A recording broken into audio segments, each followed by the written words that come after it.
Καλησπέρα σας κυρίες και κύριοι, καλώς ήρθατε. Τετάρτη, 6:30 το απόγευμα, έχει φτάσει 10 Ιουνίου, δείχνει το ημερολόγιο. Ένα διαφορετικό σίγουρα καλοκαίρι, με μία άνοιξη που λίγο έτσι λειτουργήσε παρενθετικά, ημερολογιακά τουλάχιστον και εποχιακά για τη δεδομένη χρονιά. Το ζητούμενο όμως είναι ο τουρισμός. Το ζητούμενο είναι ο τουρισμός από όποια πλευρά και αν το δει κανείς, από όποια πλευρά και αν το εξετάσει, πόσο δε μάλλον για τη χώρα μας, αλλά και διεθνώς. Αυτό το θέμα συζήτησης θα ανοίξουμε στη σημερινή μας διαδικτυακή συνάντηση. Όπως βλέπετε, μαζί μας είναι ήδη οι δύο εκ των τριών ομιλητών που θα έχουμε τη χαρά να αναπτύξουμε έναν, ελπίζω, ενδιαφέρον διάλογο γύρω από αυτό το δυσεπίλητο θέμα και τη δυσεπίλητη εξίσωση της διαχείρισης από τη μία της δημόσιας υγείας, αλλά ταυτόχρονα και του να σωθεί ό,τι γίνεται να σωθεί από τον ελληνικό τουρισμό, την κατά πολλούς βαριά βιομηχανία της χώρας, που σημαίνει βεβαίως το τι έσοδα θα καταφέρουν κυρίως οι επιχειρηματίες που δραστηριοποιούνται στο τομέα να περισσώσουν. Είναι ο καθηγητής, ο κύριος Μπούχαλης, μαζί μας και σας ευχαριστούμε πάρα πολύ, κύριε Μπούχαλη, καθηγητής στρατηγικής τουρισμού και τεχνολογίας στο Πανεπιστήμιο Bournemouth, και είναι και ο κύριος Βασιλικός, ο πρόεδρος του Ξενοδοχειακού Επιμελητηρίου Ελλάδος, για να μπορέσουμε να κάνουμε μία συζήτηση και να προσπαθήσουμε να επιχειρήσουμε ουσιαστικά να βάλουμε τα κυριότερα ερωτήματα, γιατί αν λέμε σε κάθε συνάντησή μας στους διαλόγους ότι σκοπός μας είναι να προκαλέσουμε περισσότερα ερωτήματα έτσι ώστε να φύγουμε με λίγο πιο καλλιεργημένη κριτική σκέψη, νομίζω ότι στον τουρισμό δεν γίνεται να δώσουμε δεδομένης της περίοδου και δεδομένων των συνθήκων και απαντήσεις. Εκτιμήσεις θα ήταν σφάλμα, νομίζω, από όλους μας. Το θέμα είναι με ψυχραιμία να προσεγγίσουμε αυτό το θέμα, το οποίο απασχολεί, ξαναλέω και το επαναλαμβάνω, διεθνώς, γιατί φυσικά δεν είμαστε η μοναδική χώρα η οποία επενδύει στον τουρισμό, αλλά ακόμα και αν ήμασταν, περιμένουμε κάποιους ανθρώπους από το εξωτερικό. Άρα θέλω να πω ότι ταξιδιώτες είμαστε όλοι μας αφορά όλους, και χώρες σαν την Ελλάδα επίσης καλούνται να δουν πώς θα ανταπεξέλθουν δεδομένων των συνθήκων που έχουν πια μπει κανονικά στην καθημερινότητά μας και στις πολιτικές χωρών και κρατών από τον κορονοϊό και από όλη αυτή την ιστορία της πανδημίας.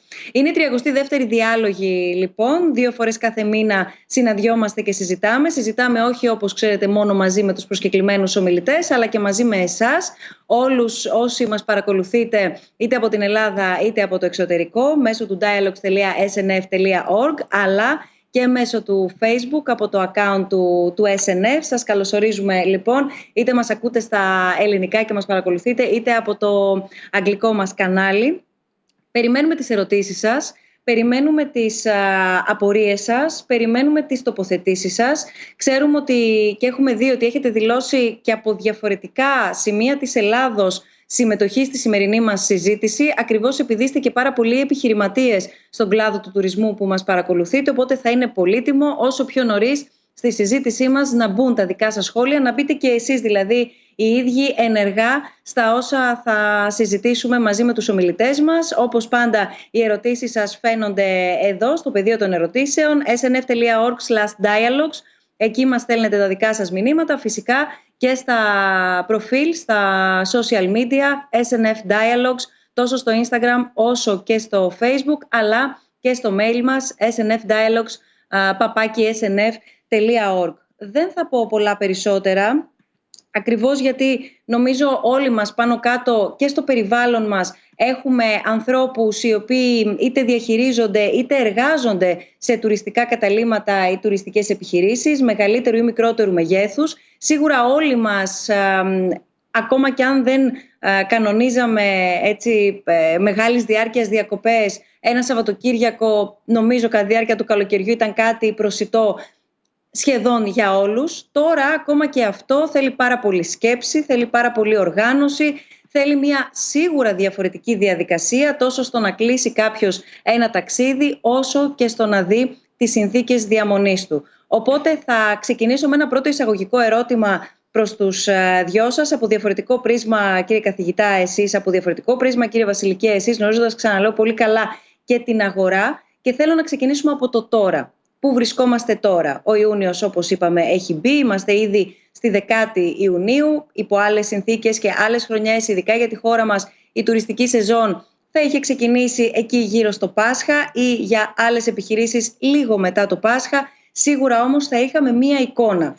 Με τα νέα δεδομένα και του νέου κορονοϊού, αλλά και τα νέα δεδομένα των μέτρων που έχουν ήδη ανακοινωθεί τόσο για επιχειρηματίες όσο και για ταξιδιώτες, θα ήθελα μία πρώτη σύντομη εισαγωγική τοποθέτηση για το πού εκτιμάτε εσείς ότι βρισκόμαστε.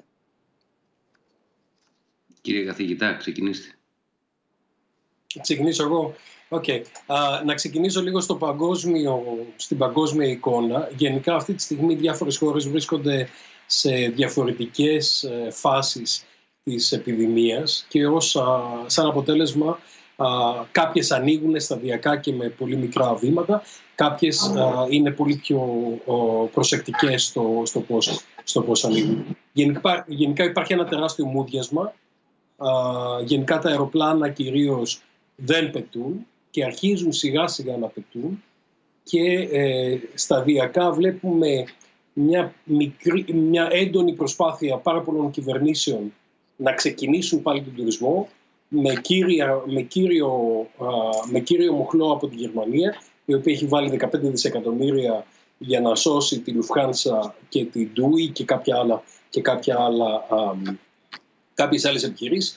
Και γενικότερα υπάρχει αυτό σε ένα παγκόσμιο κίνηση. Στην Αμερική βεβαίως βλέπουμε ότι η κυβέρνηση έχει πάρει πολύ λιγότερα μέτρα, άρα έχουμε πολύ μεγαλύτερη δραστηριότητα.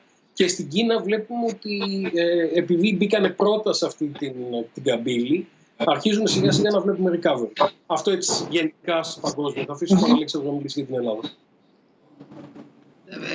Ένα σχόλιο μόνο σε σχέση με αυτά που είπε ο κύριος καθηγητής. Σίγουρα βλέπουμε ένα παγκόσμιο μούδιασμα. Μην ξεχνάμε ότι είναι η πρώτη φορά στη σύγχρονη ιστορία που βλέπουμε να παγώνουν οι πτήσεις παγκοσμίως. Αυτό έγινε, δεν μπορούσε κανείς να προβλέψει τέτοιου μεγέθους εξέλιξη και δεν μπορούσε ακόμα και μερικές εβδομάδες πριν, όχι γενικά δεν μπορούσε να το προβλέψει. Άρα λοιπόν είναι λογικό να υπάρχει ένα μούδιασμα. Είναι γενικό το μούδιασμα αυτό να μην επιτρέπει να γίνονται προβλέψεις, όπως είπατε πολύ σωστά, κυρία Μπουσδούκου, στην εισαγωγή σας, καθώς δεν ξέρουμε ακόμα καλά ποιες αεροπορικές θα επιβιώσουν, διότι ένα μεγάλο κομμάτι ξεκινάει του τουρισμού από τις αεροπορικές.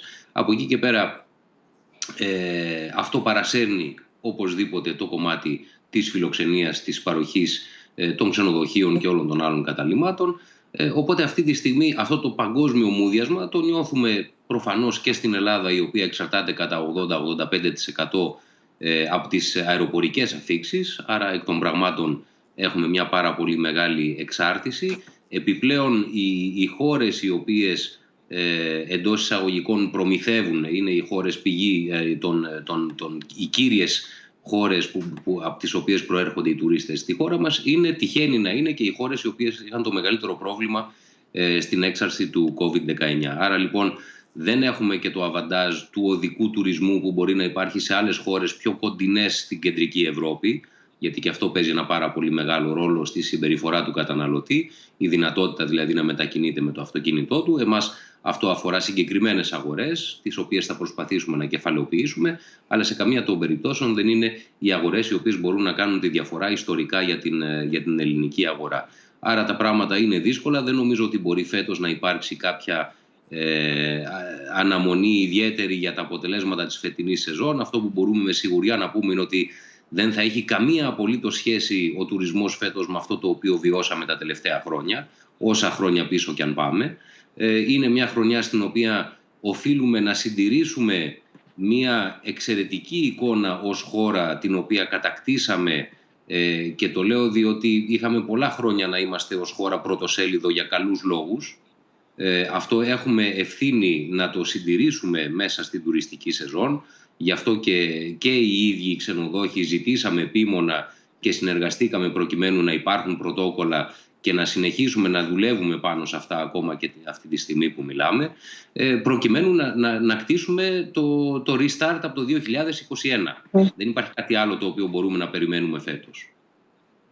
Πάντως αυτό το οποίο μόλις περιγράψατε, κύριε Βασιλικέ, μας κάνει να αντιληφθούμε προφανώς και την πολυπλοκότητα προσέγγισης του θέματος. Γιατί εδώ πέρα δεν μπορεί να το δει προφανώς κανένας μονόπλευρα αν θα έρθει τουρισμός στην Ελλάδα, αλλά έχει σημασία να δούμε και από πού θα έρθει και πώς θα έρθει και με ποιο τρόπο θα μας επιλέξει και όλο αυτό τι θα μας δείξει για το άμεσο αλλά και για το λίγο μακρύτερο μέλλον για το οποίο δεν μπορούμε να κάνουμε τώρα συζήτηση. Οπότε καταλαβαίνουμε λίγο το πόσο σύνθετη και με πάρα πολλές λεπτές διαχωριστικές γραμμές είναι η προσέγγιση του θέματος.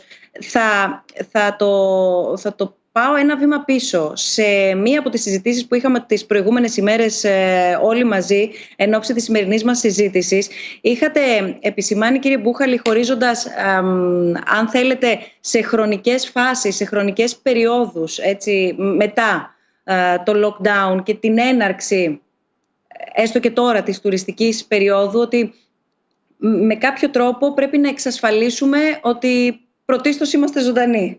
Ότι δηλαδή ο ασθενής ζει. Σωστά. Σωστά. Καταρχάς νομίζω ότι επιστημονικά όταν βλέπουμε τον τουρισμό το βλέπουμε σε τρία διαφορετικά πεδία. Είναι η περιοχή από την οποία ξεκινάει ο τουρίστας, από εκεί που μένει δηλαδή. Είναι αυτό που λέμε το transit region που είναι στη μέση, που είναι οι μεταφορές κυρίως. Και το όλο το κανάλι διανομής και όλη η τεχνολογία που έρχεται με την παραχώρηση πληροφορίας και το facilitation, δηλαδή οι βίζες, αν είναι ανοιχτά τα σύνορα, όλα αυτά είναι στο transit region.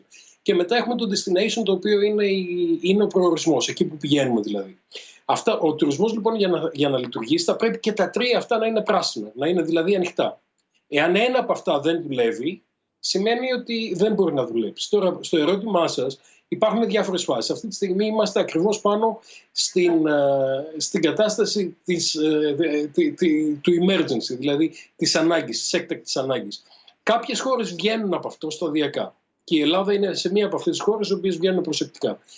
Το επόμενο στάδιο θα είναι όταν έχουμε μικρή μεταδοτικότητα του ιού, και το επόμενο στάδιο θα είναι όταν θα έχουμε το φάρμακο για τον ιό. Και ουσιαστικά θα μπορούμε να είμαστε απελευθερωμένοι από τον ιό όταν έχουμε το εμβόλιο. Το εμβόλιο το περιμένουμε στις 12 με 18 μήνες. Μέχρι να παραχθεί μαζικά και να το δώσουμε, να το πάρει όλος ο κόσμος, θα πάρει αρκετό καιρό.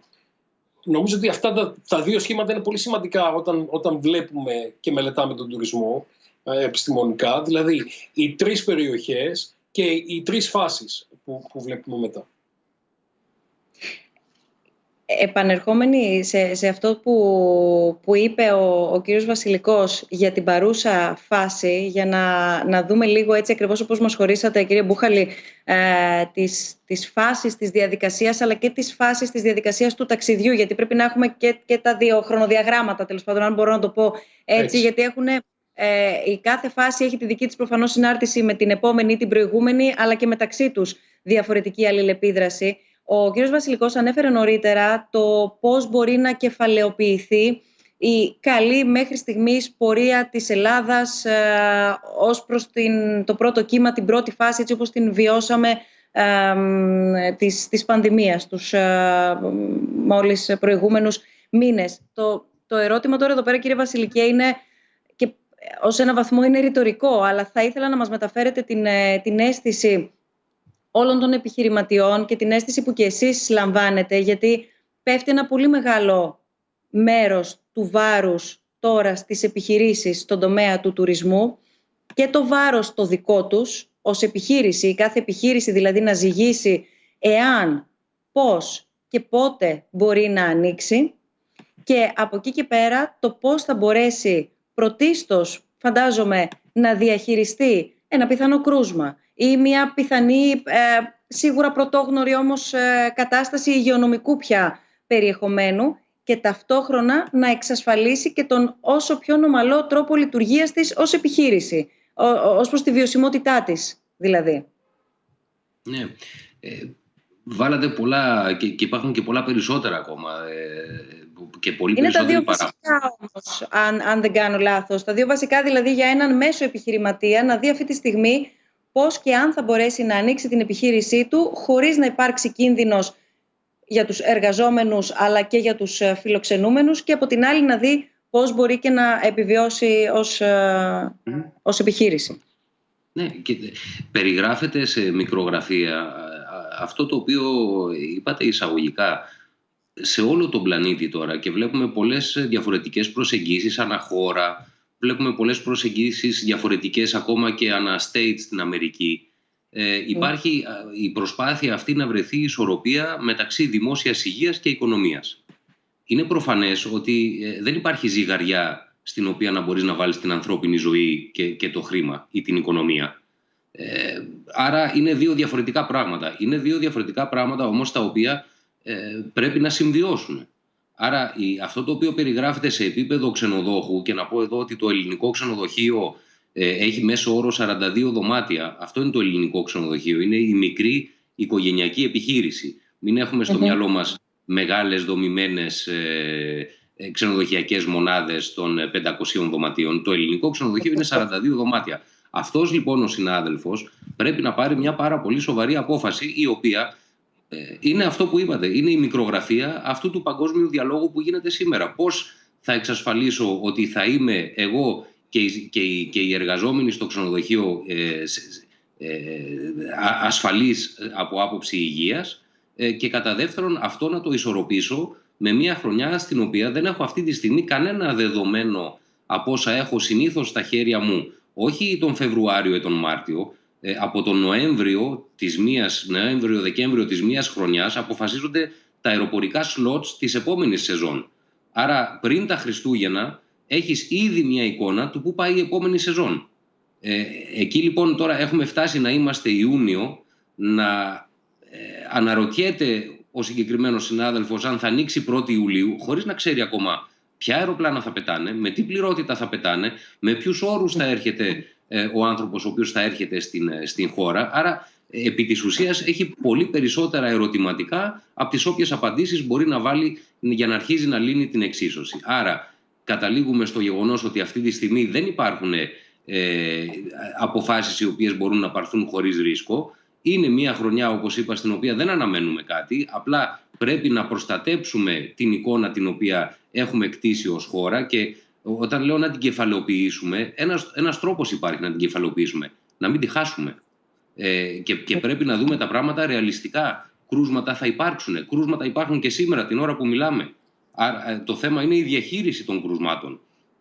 Εκεί λοιπόν θεωρώ ότι από την κυβέρνηση έχει γίνει μια πολύ σοβαρή δουλειά. Έχουμε όλοι οι φορείς του τουρισμού συνεισφέρει σε αυτόν τον διάλογο προκειμένου να είναι βιώσιμα τα μέτρα τα οποία επιβάλλονται στη λειτουργία των ξενοδοχείων. Και από εκεί και πέρα δίνουμε και όλα τα εργαλεία, ο καθένας όσο μπορεί από την πλευρά του, τουλάχιστον σαν ξενοδοχειακό επιμελητήριο, δίνουμε τα εργαλεία τα οποία χρειάζονται οι ξενοδόχοι προκειμένου να μπορούν να ακολουθούν τις οδηγίες του ΕΟΔΗ και της κυβέρνησης.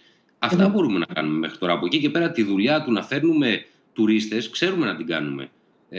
Δεν χρειάζεται εκεί βοήθεια. Το θέμα είναι να ανοίξουν τα σύνορα και να μπορεί πια ο κόσμος να ταξιδεύει με τα καινούρια δεδομένα. Και τα καινούρια δεδομένα είναι και ό,τι αφορά τα πρωτόκολλα, αλλά είναι και τα καινούρια δεδομένα τα οικονομικά. Η κρίση, όπως και στη δική μας χώρα, έτσι και σε όλες τις χώρες, δημιουργεί μια οικονομική κρίση, η οποία σίγουρα εξορισμού και αυτή θα επηρεάσει τον τουρισμό. Ο τουρισμός είναι ένα πάρα πολύ ευαίσθητο προϊόν, τα ξέρει πολύ καλά ο κύριος Μπούχαλης, το οποίο επηρεάζεται πρωτίστως από τις οικονομικές διακυμάνσεις που υπάρχουν στις χώρες. Υπάρχει ανησυχία. Έχει έρθει και το πρώτο. Μόνο ένα συμπληρωματικό, κύριε Μπούχαλη, και έχει έρθει και το πρώτο μας ερώτημα και έρχομαι σε εσάς. Υπάρχει, κύριε Βασιλική, αν θα μπορούσατε να μας δώσετε μέχρι στιγμής την εικόνα του πώς έχουν ανταποκριθεί οι ξενοδόχοι, και το ρωτώ αυτό γιατί προφανώς και όλοι θα θέλουν να ανοίξουν τις επιχειρήσεις τους, αλλά φαντάζομαι θα υπάρχουν και εκείνοι οι οποίοι είτε ανησυχούν, είτε αδυνατούν, είτε δεν νιώθουν ή νιώθουν, δεν ξέρω, γι' αυτό σας ρωτώ, επαρκείς με την όποια εκπαίδευση οφείλουν να λάβουν οι ίδιοι και το προσωπικό των επιχειρήσεών τους. Ποια είναι η εικόνα, αν θα μπορούσαμε μέχρι στιγμής να τη μεταφέρουμε? Καταρχάς θα σας πω ότι είναι σημαντικό να γνωρίζουμε ότι δεν είναι η πρώτη φορά που καλείται ο Έλληνας ξενοδόχος να λειτουργεί σε περιβάλλον COVID. Από τα τέλη του μήνα Ιανουαρίου μέχρι και τη στιγμή 2 μήνες σχεδόν αργότερα που κλείσανε τα ξενοδοχεία, δηλαδή φανταστείτε στις 25 Ιανουαρίου στείλαμε τις πρώτες οδηγίες σε συνεργασία με τον ΕΟΔΗ σαν ξενοδοχειακό επιμελητήριο σε όλα τα ξενοδοχεία της χώρας για το τι πρέπει να προσέχει κανείς σε περιβάλλον COVID. Αυτές οι οδηγίες αναβαθμίστηκαν 3 φορές μέχρι να κλείσουν τα ξενοδοχεία. Άρα έχουμε ήδη λειτουργήσει σε τέτοιο περιβάλλον. Σήμερα για το 12 μήνες διάρκειας κυρίως, σωστά? Συγγνώμη. Αυτή η εικόνα αφορά κυρίως τα 12 μήνες διάρκειας ξενοδοχεία, σωστά? Ναι, γιατί κατά κύριο λόγο αυτά λειτουργούσαν εκείνη την εποχή. Υπήρχαν όμως και ξενοδοχεία σε κάποιους προορισμούς οι οποίοι δουλεύανε. Δηλαδή στη Σαντορίνη είχαμε αρκετά ξενοδοχεία τα οποία ήταν ανοιχτά. Άρα λοιπόν, και λέω ότι Σαντορίνη υπάρχουν και πολλοί άλλοι προορισμοί που είναι μεν εποχικοί, αλλά ήταν η εποχή που δουλεύουν. Ορεινοί, ας πούμε, προορισμοί ήταν προορισμοί οι οποίοι εκείνη την εποχή είναι η υψηλή σεζόν για αυτούς. Άρα λοιπόν βεβαίως υπάρχει ανησυχία, όμως νομίζω ότι τα εργαλεία, όπως είπα, που έχουν δοθεί στους ξενοδόχους είναι αρκετά προκειμένου να μπορεί ο καθένας τουλάχιστον το κομμάτι του ρίσκου που αναλαμβάνει λειτουργώντας να το οριοθετήσει και από εκεί πέρα να αποφασίσει αν θα πάρει αυτό το ρίσκο. Αλλά ξαναλέω, είναι 2 διαφορετικές συζητήσεις. Η μία αφορά το υγειονομικό και η άλλη αφορά το κομμάτι το επιχειρηματικό, καθαρά το τουριστικό. Το υγειονομικό, έγινε μια πολύ μεγάλη συζήτηση για τη Λεγιονέλα. Μα τη Λεγιονέλα οι ξενοδόχοι την ξέρουμε από τότε που υπάρχουμε. Είναι κάτι το οποίο αντιμετωπίζουμε κάθε χρόνο με τους αντίστοιχους καθαρισμούς, με τις αντίστοιχες προϋποθέσεις που πρέπει να υπάρχουν και για τις οποίες ελεγχόμεθα. Άρα λοιπόν δεν είναι το ξενοδοχείο ένα περιβάλλον που δεν έχει συνηθίσει υγειονομικούς περιορισμούς. Αυτή τη στιγμή βέβαια είναι πολύ πιο έντονη και είναι πολύ πιο δύσκολη. Να σας πω, προσωπικά κάναμε εκπαίδευση σε ένα ξενοδοχείο που ανοίξαμε πριν 4 μέρες. Είναι λογικό να υπάρχουν και από τους ανθρώπους που εργάζονται πάρα πολλές απορίες. Αυτές οι απορίες τις μεταφέρουμε και εμείς στους ειδικούς, τις συζητάμε και παίρνουμε τις απαντήσεις. Πρέπει να καταλάβουμε ότι δεν είμαστε σε ένα ιδανικό περιβάλλον και μπορεί κάποια πράγματα να φαίνεται ότι καθυστερούν, όμως τουλάχιστον εγώ έχοντας μία άμεση επαφή βλέπω ότι οι προσπάθειες δεν σταματούν. Δυστυχώς αυτά είναι τα χρονοδιαγράμματα με τα οποία καλούμεθα να λειτουργήσουμε φέτος. Κύριε Μπούχαλη. Εγώ ήθελα να γυρίσω λίγο σε αυτό που είπατε και να σας πω το τι μου λέει ο financial advisor. Το γεγονός ότι πήγαμε καλά στο παρελθόν δεν σημαίνει ότι θα πάμε και καλά στο μέλλον. Και αυτό που φοβάμαι είναι ότι υπάρχει μια υπεραισιοδοξία η οποία νομίζω ότι πολλοί άνθρωποι δεν αντιλαμβάνονται το μέτρο του κινδύνου. Επειδή μας φύλαξε ο Θεός, δεν ξέρω, κάπως εμείς έχουμε μέχρι τώρα νομίζω 183 θύματα στην Ελλάδα, έτσι. Στη Βρετανία που είμαι εγώ έχουμε 60.000 θύματα. Εντάξει, θα μου πείτε είναι πολύ πιο μεγάλη χώρα. Okay. Όμως το γεγονός ότι πήγαμε καλά δεν έχει έγκυο ότι θα πάμε καλά στο μέλλον. Άρα χρειάζεται ένας εφησυχασμός. Και βλέπουμε βεβαίως κάποιοι άνθρωποι που γυρνάνε από άλλες περιοχές και οι οποίοι πάνε να δουν προφανώς τους φίλους τους, τους αγαπημένους τους και μοιράζουν κορονοϊό χωρίς να το ξέρουν, γιατί είναι ασυμπτωματικοί άνθρωποι. Ένα το κρατούμενο. Και δεύτερο, βλέπουμε ότι πάρα πολλοί άνθρωποι δεν έχουν την υπευθυνότητα να ακολουθήσουν τα πρωτόκολλα. Και είδαμε τα πάρτι στη Μύκονο και όπου αλλού γινόντουσαν πάρτι το τριήμερο. Αυτό λοιπόν είναι πολύ σημαντικό να υπενθυμίσουμε και να υπογραμμίσουμε ότι το γεγονός ότι τα πήγαμε καλά δεν σημαίνει ότι θα τα πηγαίνουμε καλά και στο μέλλον. Βεβαίως, για να πω και κάτι αισιόδοξο, γιατί οι φίλοι μου λένε ότι είμαι απαισιόδοξος, ο Ηλίας ο Μόσιαλος από το LSE στο Λονδίνο έβγαλε στις τελευταίες του ανακοινώσεις, είναι πιο αισιόδοξο από ό,τι ήταν στο παρελθόν και αυτό μου δίνει μια χαρά, αν θέλετε, ότι θα πάμε λίγο καλύτερα στο μέλλον. Όμως χρειάζεται η πιστή εφαρμογή όλων των πρωτοκόλων και χρειάζεται ο κόσμος να καταλάβει, όχι μόνο οι ξενοδόχοι, γιατί ξέρετε, κανένας δεν θα πάει να μείνει μέσα στο ξενοδοχείο του Αλέξανδρου για όλη τη διάστημα. Η ευθύνη και το πρωτόκολλο πρέπει να τηρείται σε πολλά επίπεδα, δηλαδή από το ατομικό, αρχής γενομένης, και εν συνεχεία το συλλογικό, έτσι όπως... Ναι. Έτσι. Και αυτό νομίζω θα είναι το πιο σημαντικό από όλα για φέτος. Πάντως αυτό το οποίο θίξατε, το ότι τα πήγαμε καλά, δεν πρέπει να μας κάνει να εφησυχάζουμε ουσιαστικά. Δεν είπαμε να κινδυνολογήσουμε, αλλά να μην εφησυχάζουμε, ειδικά τόσο νωρίς για το άμεσο μέλλον, είναι κάτι το οποίο ακούγεται αρκετά. Και ένα ερώτημα που μας έχει έρθει στο Facebook, το διαβάζω, λέει: πίεσε κάποιος επίσημος φορέας στην κυβέρνηση να δει πιο σοβαρά τους όρους ανοίγματος συνόρων, ώστε να μην φτάσουμε τόσο σύντομα να μιλάμε για πιθανό ενδεχόμενο να φτάσουμε σε δεύτερο lockdown? Τώρα, εδώ προκύπτουν 2-3 ερωτήματα μέσα από το συγκεκριμένο ερώτημα. Αν πρώτα απ' όλα είναι πιθανό, αν υπάρχει δηλαδή πάνω στο τραπέζι ένα σενάριο για ένα ενδεχόμενο επόμενο lockdown, αν υπάρχει ένας σχεδιασμός, το ακούμε ειδικά τις τελευταίες μέρες, για μικρές παράλληλες καραντίνες ή lockdown επιχειρήσεων ή γεωγραφικών περιοχών ή τμήματων, εν πάση περιπτώσει, που γεωγραφικά θα διαχωρίζονται, ή κάποιων σχολείων, είδαμε σήμερα. Αν υπάρχει ένας τέτοιου τύπου σχεδιασμός και εάν αυτός ο σχεδιασμός εκπονήθηκε και από ποιους, πέραν δηλαδή της κυβέρνησης προφανώς αυτής καθεαυτής, αν οι φορείς, οι ακαδημαϊκοί, αν εν πάση περιπτώσει όλοι οι καλά γνωρίζοντες μετήχατε σε αυτό. Να πάρω εγώ την κινδυνολογία και να αφήσω στον Αλέξανδρο το τι γίνεται με τους φορείς και την κυβέρνηση. Νομίζω ότι θα πρέπει να κινδυνολογούμε. Και θα πρέπει να κινδυνολογούμε διότι τα δεδομένα αλλάζουν. Αυτή τη στιγμή το R0 στην Βρετανία είναι 1. Και αν δείτε αυτή τη στιγμή τα απογορευμένα αεροδρόμια, μπορεί να είναι το Heathrow και το Gatwick, αλλά το Southampton, το Bournemouth και το Cardiff δεν είναι απαγορευμένα αεροδρόμια, τα οποία είναι 1,5 ώρα μακριά από το Heathrow. Δηλαδή κάποιος θα μπορεί να οδηγήσει 1,5 ώρα, να πάει σε ένα άλλο αεροδρόμιο, να έρθει ασυμπτωματικό στην Ελλάδα. Όπως βλέπετε, πάρα πολλοί άνθρωποι έχουν έρθει στην Ελλάδα, έχουν γίνει τεστ negative, δεν έχουν, δηλαδή είναι αρνητικοί, και όμως μετά από 4-5 μέρες έχουν συμπτώματα και στο ενδιάμεσο έχουν κάνει διασπορά του ιού.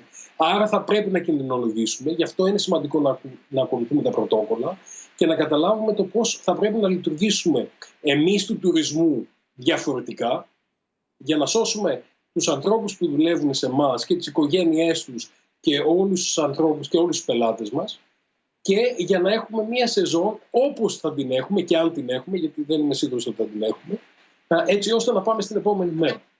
Τώρα θα αφήσω ο Αλέξανδρος ξέρει πολύ καλύτερα τους φορείς και πώς λειτουργούν με την κυβέρνηση.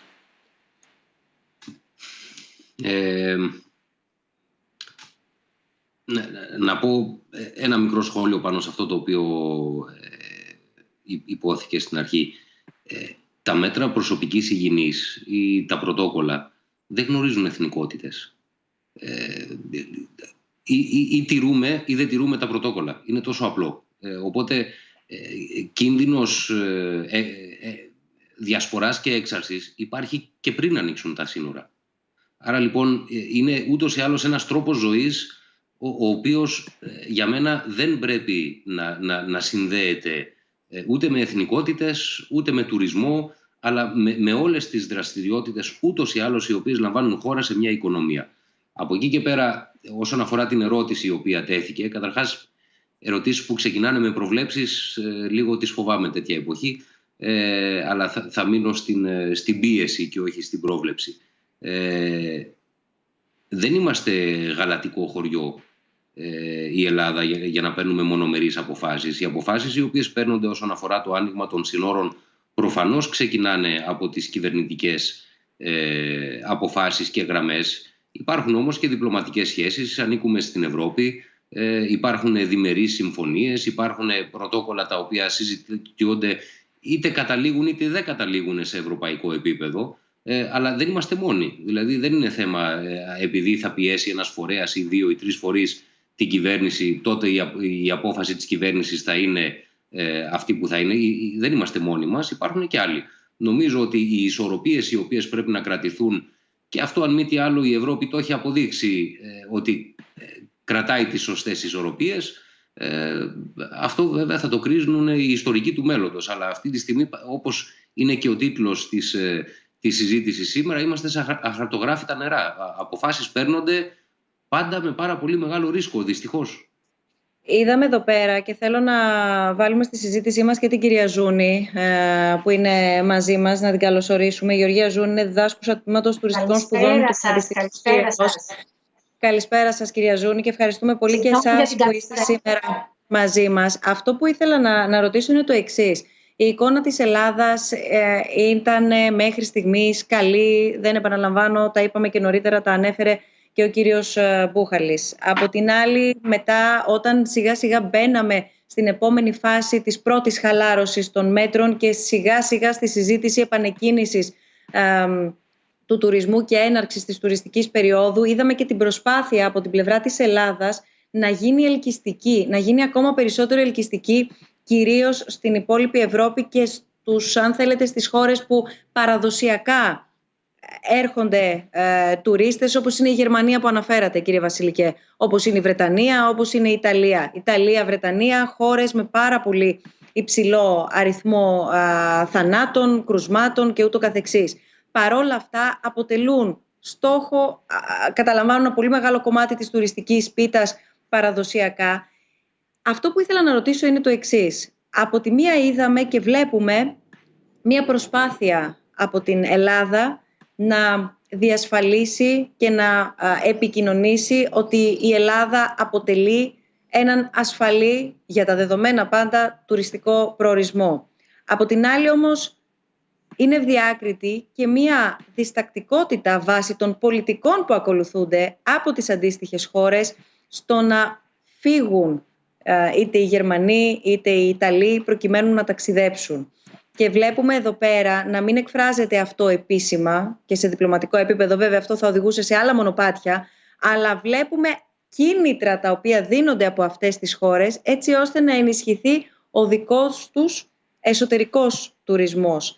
Είναι αυτός ένας επίσης παράγοντας που δυσκολεύει ακόμα περισσότερο την κατάσταση? Υπάρχει πρώτα απ' όλα αυτή η εικόνα, την επιβεβαιώνετε από τη δική σας πλευρά που είστε και ο πλέον αρμόδιος να απαντήσει? Και κύριε Μπούχαλη, γνωρίζοντας και το διεθνές στερέωμα. Σε ποιον αναφέρεστε? Κοιτάξτε, να ξεκινήσω εγώ. Στον Μπόρμουθ, για παράδειγμα, έχουμε 200 εστιατόρια, τα οποία αυτή τη στιγμή είναι κλειστά για πάνω από 6 μήνες. Όπως καταλαβαίνετε, η Βρετανική κυβέρνηση είναι υπεύθυνη να φροντίσει το employability, την απασχόληση αυτών των ανθρώπων και αυτούς τους επιχειρηματίες. Έχουν πάνω από 100 ξενοδοχεία τα οποία είναι κλειστά. Όπως καταλαβαίνετε, λοιπόν, η κάθε κυβέρνηση θα προσπαθήσει να κάνει αυτό που κάνει και η ελληνική κυβέρνηση, η οποία είναι να προάγει τον εσωτερικό τουρισμό, έτσι ώστε για να κρατήσει το συνάλλαγμα μέσα και να δώσει απασχόληση στους δικούς τους ανθρώπους. Και αυτό είναι λογικότατο, γιατί και θα πρέπει να το κάνει. Και όλες οι κυβερνήσεις έχουν σε όλο τον κόσμο εσωτερικό τουρισμό, το οποίο θα προσπαθήσουν να τον κρατήσουν φέτος και να μην έχουν διαρροή συναλλάγματος στο εξωτερικό. Θα συμφωνήσω με τον κύριο Μπούχαλη. Ρωτήθηκα, συγγνώμη κυρία Ζούνη, ρωτήθηκα προημερών ποιος θεωρώ ότι είναι ο μεγαλύτερος ανταγωνιστής μας, ποια χώρα είναι ο μεγαλύτερος ανταγωνιστής μας στην προσπάθεια τώρα ανάκαμψης του τουρισμού. Και η απάντησή μου ήταν ακριβώς αυτή, ο εσωτερικός τουρισμός και η οδική πρόσβαση των χωρών που συνήθως τροφοδοτούν τον ελληνικό τουρισμό. Αυτός είναι ο ανταγωνιστής μας. Η σιγουριά του ότι θα μπει στο αυτοκίνητό σου από την Γαλλία και θα πας στην Ελβετία, ή από τη Γαλλία στην Ισπανία, ή από τη Γαλλία στη Γαλλία. Αυτός είναι ο ανταγωνιστής μας φέτος. Δεν έχει να κάνει φέτος, δεν είναι price sensitive η αγορά. Και το λέω αυτό διότι πολλές φορές, και οι ακαδημαϊκοί το ξέρουν επίσης, πολλές φορές πέφτουν και οι συνάδελφοι στο πόλεμο των τιμών. Δεν είναι οι τιμές αυτές οι οποίες μπορούν να κάνουν τη διαφορά φέτος. Είναι danger sensitive αυτή τη στιγμή η αγορά. Άρα λοιπόν, ναι, έχουμε ένα προτέρημα σαν χώρα, διότι μέχρι στιγμής έχουμε πάει καλά. Θέλω να σχολιάσω κάτι πάνω σε αυτό το οποίο είπατε, κυρία Μπουσδούκο, όσον αφορά την εικόνα. Έχουμε λοιπόν μια εικόνα σήμερα η οποία είναι θετική. Πρέπει να τη διασφαλίσουμε, αλλά θέλει και πάρα πολύ μεγάλη προσοχή στο πώς το επικοινωνούμε. Διότι το πιο ασφαλές εν τέλει είναι αυτό που νιώθει ο καθένας και δεν μπορείς να βγαίνεις και να λες είμαι ασφαλής. Για μένα είναι λάθος επικοινωνιακά. Για μένα, όπως κάνουμε μέχρι τώρα, τουλάχιστον όσοι επίσημα εκπροσωπούν φορείς έχουν μια πολύ μετρημένη θέση και λένε ότι μέχρι στιγμής έχουμε πάει καλά και θα συνεχίσουμε την προσπάθεια προκειμένου ή κάτω από οποιασδήποτε συνθήκες, με ανοιχτά, με κλειστά σύνορα, να συνεχίσουμε να πηγαίνουμε καλά υγειονομικά. Αυτό είναι το βασικό μήνυμα το οποίο πρέπει να περνάμε, διότι είναι δεδομένο, είτε ανοίξουν είτε δεν ανοίξουν τα σύνορα, ότι θα έχουμε κρούσματα. Άρα, και για να απαντήσω και το προηγούμενο ερώτημα, ναι, βεβαίως υπάρχει περίπτωση να ξαναγίνει lockdown, αλλά υπάρχει περίπτωση είτε ανοίξουν τα σύνορα είτε δεν ανοίξουν. Ούτως ή άλλως όλα καταλήγουν, να το πω πολύ απλά, στο αν πλένουμε τα χέρια μας. Αυτή είναι η ομή πραγματικότητα. Κυρία Ζούνη. Ναι, το σχόλιο το δικό μου θα ήθελα να σας ενημερώσω λίγο. Εμείς σαν Πανεπιστήμιο Πειραιά και σαν Open Tourism έχουμε κάνει μέχρι τώρα 2 έρευνες. Από την αρχή η πρώτη ήταν στην έναρξη του lockdown, 7 με 12 Απριλίου, 3 εβδομάδες μετά δηλαδή, και η επόμενη ήταν τώρα τέλος Απριλίου, με το που ανακοινώθηκαν τα μέτρα για τον τουρισμό. 22 με 27 Πέμπτου. Τα αποτελέσματα από εκεί, αυτή η έρευνα έχει ενδιαφέρον γιατί δώσαμε το ίδιο ερωτηματολόγιο και στους επαγγελματίες και στους τουρίστες. Και είδαμε ότι οι τουρίστες, οι Έλληνες, μόνο στους Έλληνες κάναμε, οι Έλληνες τουρίστες είναι πιο επιφυλακτικοί ότι δεν θα τηρούνται μέτρα από τους έξω όταν θα έρχονται. Τα τεστ, ας πούμε, ότι δεν θα γίνονταν ή ότι φοβούνται πιο πολύ να έρθουν οι ξένοι από ότι οι επαγγελματίες. Που αυτό δείχνει ένα θέμα ότι θέλει φυσιχασμό, γιατί όντως μιλάμε σε έναν πραγματικό κίνδυνο. Και εγώ στα προηγούμενες συζητήσεις, γιατί παρακολουθούσα, το μόνο που θα ήθελα να πω είναι ότι θεωρώ ότι άδικα ο τουρισμός έχει πάρει μεγάλο μερίδιο ευθύνης, παραπάνω από ίσως του αναλογεί, γιατί ένα ξενοδοχείο έχει αναγκαστεί να αλλάξει όλα τα κόστη του και όλες τις λειτουργίες του, ενώ ο τουρίστας σε έναν προορισμό θα κάνει τα πάντα. Θα πάει από το περίπτερο, θα πάει στο ταβέρνα, θα πάει και στο δρόμο και στο παγκάκι. Αλλά σαν να έχει επιμεριστεί την ευθύνη οι τουριστικές επιχειρήσεις παραπάνω από όσο τους αναλογούν, και εκεί δεν ξέρω πώς έρχεται η ισορροπία. Αυτό είναι ένα ερώτημα θεωρητικό, αλλά ήθελα να το καταθέσω, γιατί και ο κόσμος, η έρευνα μας έδειξε ότι με τα μέτρα τα τουριστικά, 2 στις 3 τουριστικές επιχειρήσεις και 1 στους 2 τουρίστες είναι επιφυλακτικοί ότι αυτά τα μέτρα λειτουργούν, θα λειτουργήσουν. Πάντως έχει μεγάλο ενδιαφέρον, επειδή αναφέρθηκε νωρίτερα και από τον κύριο Μπούχαλη και από τον κύριο Βασιλικό, το γεγονός ότι αλλάζει η διαδικασία. Το λέω εν συντομία. Αλλάζει η διαδικασία. Δεν ξέρω αν αλλάζει και το προφίλ πια, όχι των ταξιδιών, αλλάζοντας όμως η προσέγγιση της διαδικασίας για ένα ταξίδι, του πώς θα κλείσω ένα ταξίδι, πώς θα αποφασίσω και από τι πρωτίστως να κάνω ένα ταξίδι, είτε είναι αναψυχής είτε είναι επαγγελματικό, το πότε θα επιλέξω να το κάνω, με τι κριτήρια, και άρα αν αυτό αλλάζει λίγο κάπως όλους τους κρίκους της αλυσίδας, για να μην τους περιγράψω έναν, γιατί είναι πολλοί. Είναι από τους tour operators, αν μιλάμε για ένα ταξίδι αναψυχής ενδεχομένως, είναι από τους επιχειρηματίες και τους ξενοδόχους που θα υποδεχθούν εδώ πέρα τους τουρίστες. Είναι για το αν αλλάζει η περίοδος αιχμής για τον τουρισμό ακόμα. Είναι αν αλλάζει το πόσο σύντομα ή πόσο έγκαιρα θα κλείσει ο ταξιδιώτης ένα ταξίδι. Νομίζω εδώ αναγκαστικά οδηγούμαστε, και δεν πάω ακόμα στην επόμενη μέρα, αλλά νομίζω ότι οδηγούμαστε σε μια άλλη προσέγγιση κάθε σημείου. Σωστά? Ναι, αν επιτρέπετε να πω κάτι σε αυτό το οποίο αναπτύσσεται. Υπάρχουν 2 διαφορετικά πράγματα. Το πρώτο είναι, όπως είπε πολύ σωστά ο κύριος Μπούχαλης προηγουμένως, ποια θα είναι η εξέλιξη η ιατρική. Και να το πω πολύ απλά, εάν σε ένα χρόνο από τώρα αγκαλιαζόμαστε και κάνουμε χειραψίες και φιλιόμαστε όπως παλιά, χωρίς να μας απασχολεί, γιατί έχουμε και την τάση, όχι ως Έλληνες, παγκοσμίως, να ξεχνάμε. Εάν τα πράγματα όντως υπάρξει ένα εμβόλιο έχει προκύψει από άλλες συζητήσεις που έχουμε κάνει με άλλους μας προσκεκλημένους επίσης ειδικούς και ακαδημαϊκούς, αναφορικά και με τις κοινωνιολογικές, αν θέλετε, και κοινωνικές διαστάσεις. Σωστά. Άρα λοιπόν το πρώτο θα είναι αυτό, και αυτό θα οδηγήσει και το δεύτερο. Εάν δοθούν λύσεις επιστημονικές, είναι σίγουρο ότι πολύ πιο εύκολα θα μείνει βέβαια μια δυνητική αντίδραση. Δηλαδή, να το πω έτσι απλά, μόλις κάποιος θα φτερνίζεται στην Κίνα, αμέσως θα μαζεύονται τα συστήματα, θα λέγω θα το κάνουμε το συνέδριο, μήπως πρέπει να δούμε αν θα κυρωθεί. Και αυτά τα αντανακλαστικά θα υπάρχουν πολύ πιο έντονα πια. Εάν λοιπόν υπάρχει όμως ένα εμβόλιο, πιστεύω ότι πολύ πιο γρήγορα θα επανέλθουμε σε μια κανονικότητα η οποία μπορεί εν τέλει να μην είναι και έτη φωτός μακριά από αυτό το οποίο βιώναμε μέχρι και πριν κάποιους μήνες. Όμως, αυτό το οποίο είναι σίγουρο ότι θα προκαλέσει ο COVID, είτε βρεθεί είτε δεν βρεθεί άμεσα ένα εμβόλιο, μια ιατρική λύση, ένα φάρμακο, είναι ότι θα λειτουργήσει ως επιταχυντής για τάσεις οι οποίες ούτως ή άλλως υπήρχαν και φαινόντουσαν ότι θα αλλάζανε τον τρόπο με τον οποίο ο κόσμος κάνει τουρισμό.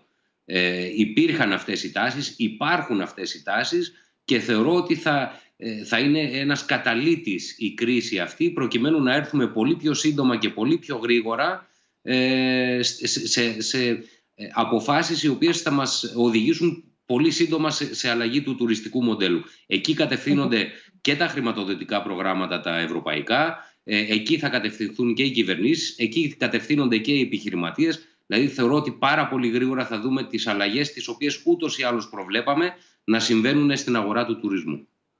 Και να έρχονται πιο μπροστά. Κύριε Μπούχαλη.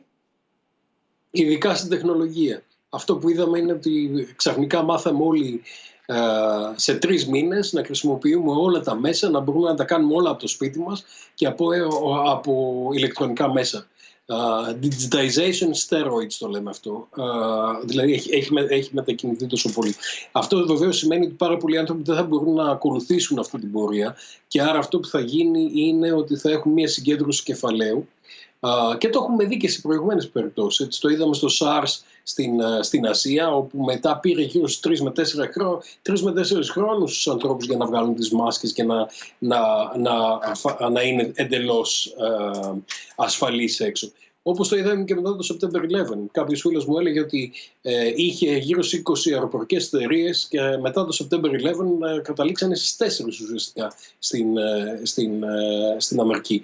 Αυτό που θα δούμε είναι η κατάπνιση που έχουμε αυτή τη στιγμή στον τουρισμό στην Ελλάδα θα φύγει σιγά σιγά και θα έρθει η επαγγελματοποίηση του τουρισμού στην Ελλάδα. Αυτό δεν σημαίνει ότι οι μικροί θα χάσουν, γιατί υπάρχουν κάποιοι μικροί οι οποίοι είναι εξαιρετικά καλοί μικροί. Έτσι. Όμως είναι σίγουρο ότι θα έχουμε μια μεγαλύτερη συγκέντρωση κεφαλαίου ή αν δεν είναι του κεφαλαίου θα είναι της μορφής λήψης αποφάσεων σε λιγότερους ανθρώπους οι οποίοι θα είναι πολύ πιο αποτελεσματικοί, θα είναι πολύ πιο επαγγελματίες και θα αντιλαμβάνονται το πώς θα πρέπει να διαχειριστούν αυτά τα πράγματα σε πολύ καλύτερο χρόνο. Αυτό λοιπόν είναι μια στρατηγική αντιμετώπιση είναι μια στρατηγική επίπτωση του COVID, την οποία θα τη δούμε σε ένα δεύτερο χρόνο, όταν έχουμε φύγει από το emergency stage, να έχουμε κάνει reignite, δηλαδή να έχουμε ξαναξεκινήσει τον τουρισμό, γιατί ξέρετε ο τουρισμός είναι λιγάκι πολύπλοκο πράγμα. Και πολλοί άνθρωποι στην Ελλάδα ειδικά δεν το καταλαβαίνουν. Ο τουρισμός, ο εποχιακός, εάν δεν κάνουμε τη σεζόν, αφήνουμε πάρα πολλές επιχειρήσεις, ειδικά στα νησιά και στην περιφέρεια, 18 μήνες χωρίς εισόδημα. Εάν on top of that, αν παραπάνω από αυτό βάλουμε και αυτούς που είχαν χάσει το εισόδημά τους από την Thomas Cook, πάμε γύρω στους 25 με 30 μήνες χωρίς εισόδημα. Αυτό είναι καταστροφικό. Γι' αυτό λοιπόν εγώ επικεντρώνομαι σε αυτή τη φάση να ανοίξουμε όπως ανοίξουμε. Αυτοί που θα αποφασίσουν να ανοίξουν με βάση τα οικονομικά του στοιχεία, αλλά και ξέρετε κάτι, είναι και πάρα πολλά πράγματα τα οποία είναι οικογενειακά στοιχεία, είναι το πώς τρέχουν. Δηλαδή, αν κάποιος τρέχει μια ταβέρνα με την οικογένειά του, ναι, θα είναι δύσκολο να την ανοίξει, εάν είναι η μητέρα του στις ειδικές ομάδες, ευπαθείς ομάδες. Αυτό που λέτε έχει πολύ μεγάλο ενδιαφέρον και έχετε χωρίσει μάλιστα και τις κατηγορίες, αν το θυμάμαι σωστά, στους αισιόδοξους, απαισιόδοξους και πραγματιστές. Και θα ήθελα να μας τις εξηγήσετε, αν έχετε την καλοσύνη, αυτές τις κατηγορίες, γιατί νομίζω ότι αρκετοί από όσους μας παρακολουθούν και παρακολουθούν τη συζήτησή μας και έχουν έρθει και μηνύματα, θα τα ξαναδούμε, παρακαλώ πολύ, θα βρουν σημείο ταύτισης, γι' αυτό το λέω. Κοιτάξτε, εγώ χαρακτηρίστηκα απεσιόδοξο πολύ νωρίς. Ήμουνα στην Ελλάδα με τη μητέρα μου στο νοσοκομείο και μάλιστα στις 17 Φεβρουαρίου συναντηθήκαμε με τον Αλέξανδρο όταν ήρθε ο Γενικός Γραμματέας του Διεθνούς Οργανισμού Τουρισμού. Και είχαμε την πρώτη κουβέντα με τον Αλέξανδρο στις 17 Φεβρουαρίου. Μαύρες εκτιμήσεις. Δεν έχει κάνει μαύρες. Ξεκίνησε πολύ αισιόδοξος και όσο πάει γίνεται πραγματιστής. Επειδή είναι και φίλος ο Ζούραβ, ξεκίνησε πολύ αισιόδοξα. Μόνο και μόνο για να το εξηγήσω αυτό. Ισχύει αυτό το 70% που έχει προβλέψει της μείωσης της τουριστικής δραστηριότητας? Ναι, νομίζω ότι ισχύει, αλλά δεν έχει σημασία. Γιατί στη Ζάκυνθο θα είναι 95% η μείωση. Ενώ στη Ρόδο μπορεί να είναι 60%. Εξαρτάται τις αγορές σου. Πάμε τα τρία πράγματα πάλι, έτσι. Φέρατε δύο νησιά. Αγορές, όσο πιο πολύ το μικραίνει κάνει zoom in, το ένα ξενοδοχείο μπορεί να έχει 100%, το άλλο 50%, δηλαδή αυτό δεν τελειώνει. Είπα τη Ζάκυνθο και η Ζάκυνθος είναι βρετανικό νησί ουσιαστικά, δηλαδή είναι το πάρα πολύ μεγάλο κομμάτι των ανθρώπων είναι από τη Βρετανία. Έτσι. Η Κέρκυρα έχει άλλες αγορές. Λοιπόν, θα πρέπει να δούμε κατά αγορές. Λοιπόν, εγώ είπα ότι οι αισιόδοξοι ήταν οι άνθρωποι οι οποίοι ακολουθούσαν την κυβέρνηση, οι άνθρωποι οι οποίοι ήταν πάρα πολύ χρεωμένοι και οι άνθρωποι οι οποίοι πουλούσαν marketing υπηρεσίες ή πιστοποίηση.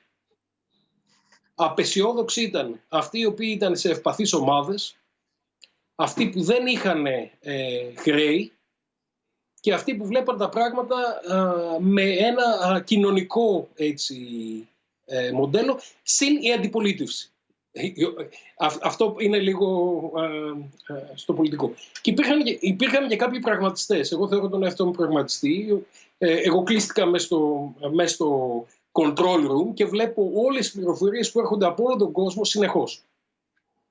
Πρόβλεψα λοιπόν στις 17 Φεβρουαρίου που συναντηθήκαμε με τον Αλέξανδρο, του είπα ότι θα έχει πολύ σημαντικά πράγματα και του έδωσα τα πρωτόκολλα από το Hong Kong. Μετά στις 3 Μαρτίου έβαλα στο blog μου το brace και ξεκίνησα να φωνάζω στον κόσμο ότι θα πέσει το αεροπλάνο. 26 Μαρτίου έβαλα στο blog μου ότι δεν θα ανοίξουμε μέχρι 1η Ιουλίου και την Πρωτοαπριλιά έβαλα στο blog μου ότι δεν θα ανοίξουμε κανονικά, υπονοώντας ότι δεν θα έχουμε charter flights. Πάντα ελπίζοντας ότι θα διαψευστώ. Ακόμα δεν έχω διαψευστεί.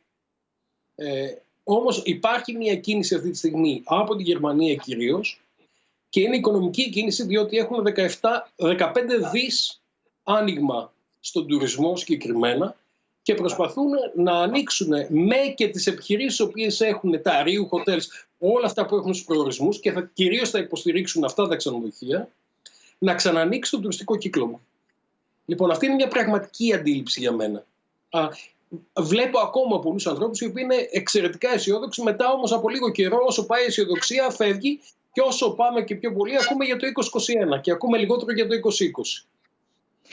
Κυρία Μπουχάλη, θα ξεχωρίζατε κάποια χώρα που μέχρι στιγμής θα μπορούσε να πει κάποιος ότι ακολουθεί μια στρατηγική πρότυπο ως προς αυτό το κομμάτι τουριστικά, δηλαδή διεθνώς, να ξεφύγουμε λίγο από την Ελλάδα, να πούμε ότι υπάρχει ένα παράδειγμα? Ναι. Οι ασιατικές χώρες που έχουν ξαναζήσει το SARS και έχουν ξαναζήσει τέτοιου είδους επιδημίες. Ταϊβάν, Χονγκ Κονγκ, Σιγκαπούρη, αν θέλει κανείς να δει πώς το διαμορφώνεις. Και επίσης και οι χώρες οι οποίες είναι νησιωτικές, δηλαδή η Νέα Ζηλανδία πήγε πάρα πολύ καλά.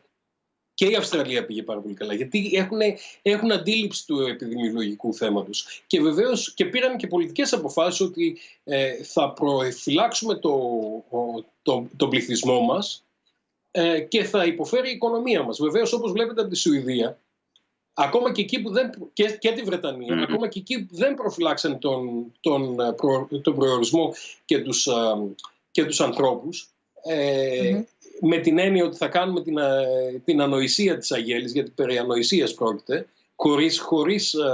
χωρίς βαξίν, χωρίς εμβόλιο, πρόκειται περί ανοησίας. Δεν κατάφεραν τελικά να το κάνουν αυτό και βεβαίως και τώρα πλέον και η Σουηδία καταλαβαίνει ότι έκανε λάθος σε αυτό. Πάντως, αν θέλουμε να δούμε και γι' αυτό εγώ κοίταξα αμέσως στο Hong Kong όταν γινόταν όλο αυτό, γιατί ξέρουν να το διαχειριστούν. έκλεισαν τα πράγματα όταν έπρεπε να κλείσουν, τα άνοιξαν και έχουν τα σωστά πρωτόκολλα. Θυμάμαι όταν έδωσα στον Αλέξανδρο και στον Γρηγόρη τα πρωτόκολλα, το οποίο είναι 85 σελίδες, μου είπαν, μα είναι 85 σελίδες.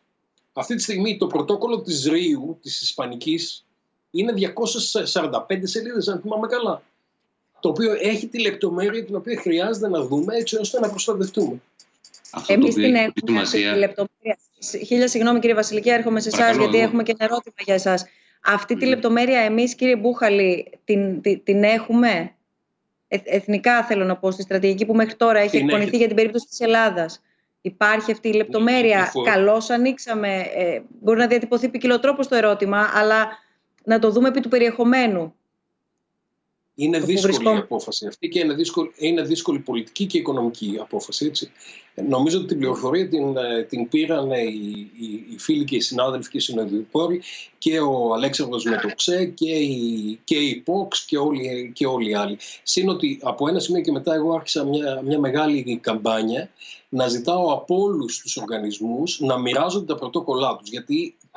Γιατί δεν είναι ένας εναντίον των άλλων, δεν είναι ανταγωνιστικό, διότι ακόμα και κάποιος να έχει πολλά δωμάτια σε ένα χωριό στην Κό, για παράδειγμα, γιατί αυτό είναι πραγματικό παράδειγμα, που έχει κάποιος 5.000 κρεβάτια, αν υπάρχει κρούσμα σε ένα δύστερο ξενοδοχείο, το οποίο είναι πολύ μικρό, το οποίο δεν έχει καταλάβει μια καμαριέρα και δεν έχει κάνει κάτι καλά, θα κλείσει ο προορισμός.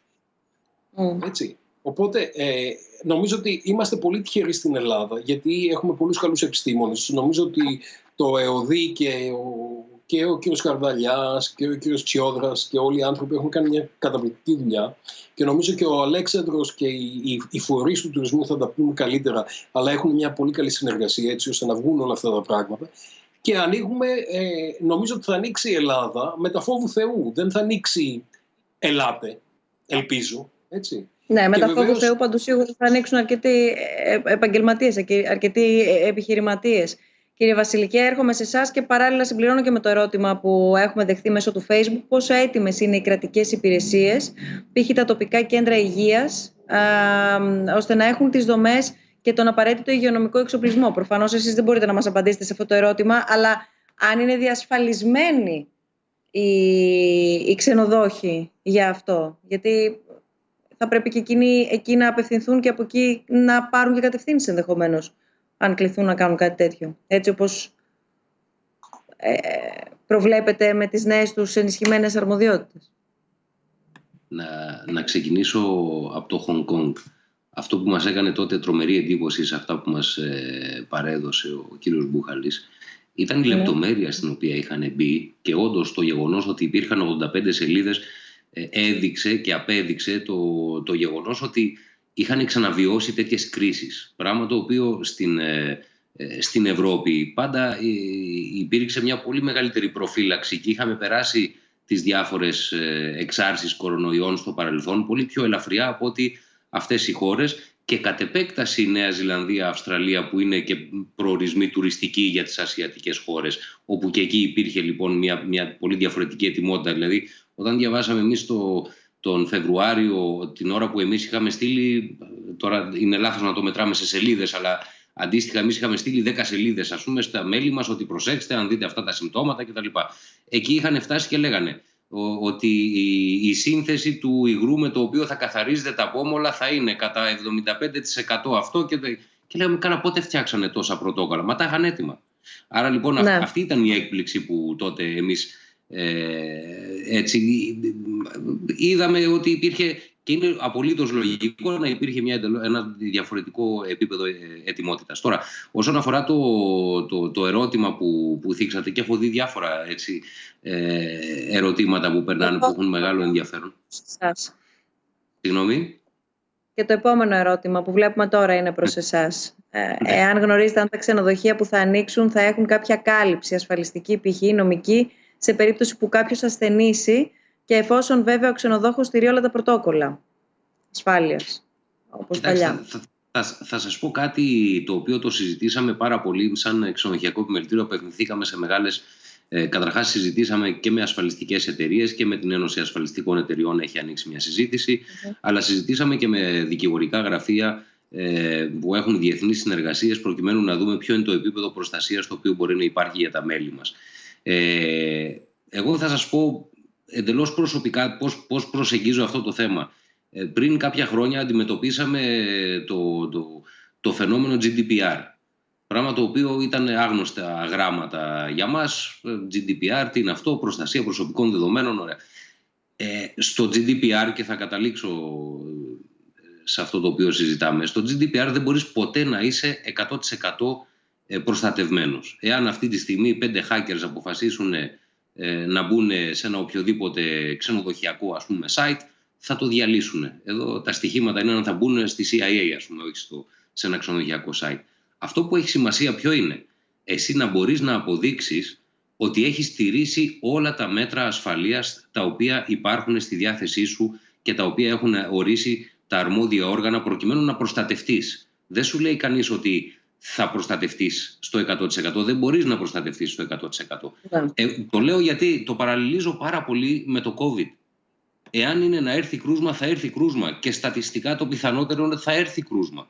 Αυτό το οποίο έχει σημασία είναι, και το λέω για τον ξενοδόχο και κατ' επέκταση για όλους τους επαγγελματίες, ότι η σημασία έχει να μπορείς να αποδείξεις ότι δεν είσαι ξέφραγκο αμπέλι. Ότι εσύ έχεις εκπαιδεύσει το προσωπικό σου, ότι τηρείς τα πρωτόκολλα, ότι όλοι έχουν ενημερωθεί, ότι έχεις τα μέτρα ασφαλείας, τα προσωπικά. Όλα αυτά τα πράγματα είναι που αποτελούν τη βασική γραμμή, αν θέλετε, υπεράσπισης μπροστά σε οποιοδήποτε συμβάν υπάρξει ή δεν υπάρξει στο μέλλον. Αλλά αυτό είναι το σημαντικό. Πρώτον, γιατί είναι το ουσιαστικό και πρέπει να ενημερωθεί ο κόσμος, ο οποίος κάθε μέρα έρχεται σε επαφή. Καταρχάς μεταξύ του, τα ξενοδοχεία είναι μικρές κοινότητες. Ο κόσμος έρχεται σε επαφή μεταξύ του. Το εστιατόριο προσωπικού έχει τον ίδιο βαθμό κινδύνου με το εστιατόριο των πελατών. Άρα λοιπόν είναι σημαντικό τα μέτρα, όπως είπα στην αρχή, είναι προσωπικά, είναι υγιεινείς και πρέπει να τηρούνται ανεξαρτήτως εθνικότητας. Για μένα αυτή είναι η μεγαλύτερη γραμμή άμυνας και για να μην θεωρηθεί ότι δεν απαντάω το ερώτημα, δεν υπάρχει αυτή τη στιγμή ασφαλιστική κάλυψη έτοιμη από τις ασφαλιστικές εταιρείες. Κατ' εκτίμηση δική μου, διότι δεν έχει ακόμα υπολογιστεί το ασφαλιστικό ρίσκο. Μη γνωρίζοντας αυτή τη στιγμή ποια είναι τα διαφορετικά σενάρια που υπάρχουν μπροστά, αν θα υπάρχει δεύτερος κύκλος στο φθινόπωρο κτλ. Δεν μπορεί να υπάρχει σήμερα ο υπολογισμός του ασφαλιστικού κινδύνου, άρα και της χρέωσης. Και γι' αυτό πιστεύω ότι θα αργήσουμε ακόμα αρκετά να δούμε ασφάλιση για τέτοια επιδημιολογικά φαινόμενα. Ένα μήνυμα μας έχει έρθει στο Facebook από τη Σαντορίνη, αναφέρθηκε και νωρίτερα. Καλησπέρα από Σαντορίνη. Η πιο θετική πρόβλεψη εδώ, μας λέει ο φίλος ή φίλη, είναι να έχουμε τουρισμό Αύγουστο-Σεπτέμβριο. Η Σαντορίνη που αποτελεί και ένα υπόδειγμα για μακρά τουριστική σεζόν. Ακόμα και χωρίς κρούσματα, πώς θα επιβιώσουν επιχειρήσεις και εργαζόμενοι? Είναι το ερώτημα. Κοιτάξτε, και το κεντρικό ζητούμενο. Είναι πολύ σημαντικό να καταλαβαίνουμε δύο πράγματα. Το μέγεθος των μονάδων και η αρχιτεκτονική τους, έτσι, και ποιο είναι το κανάλι διανομής. Η Σαντορίνη και η Μύκονος έχουν ένα τεράστιο ποσοστό ανθρώπων σε σχέση με την υπόλοιπη Ελλάδα, οι οποίοι είναι κατευθείαν direct τουρίστες.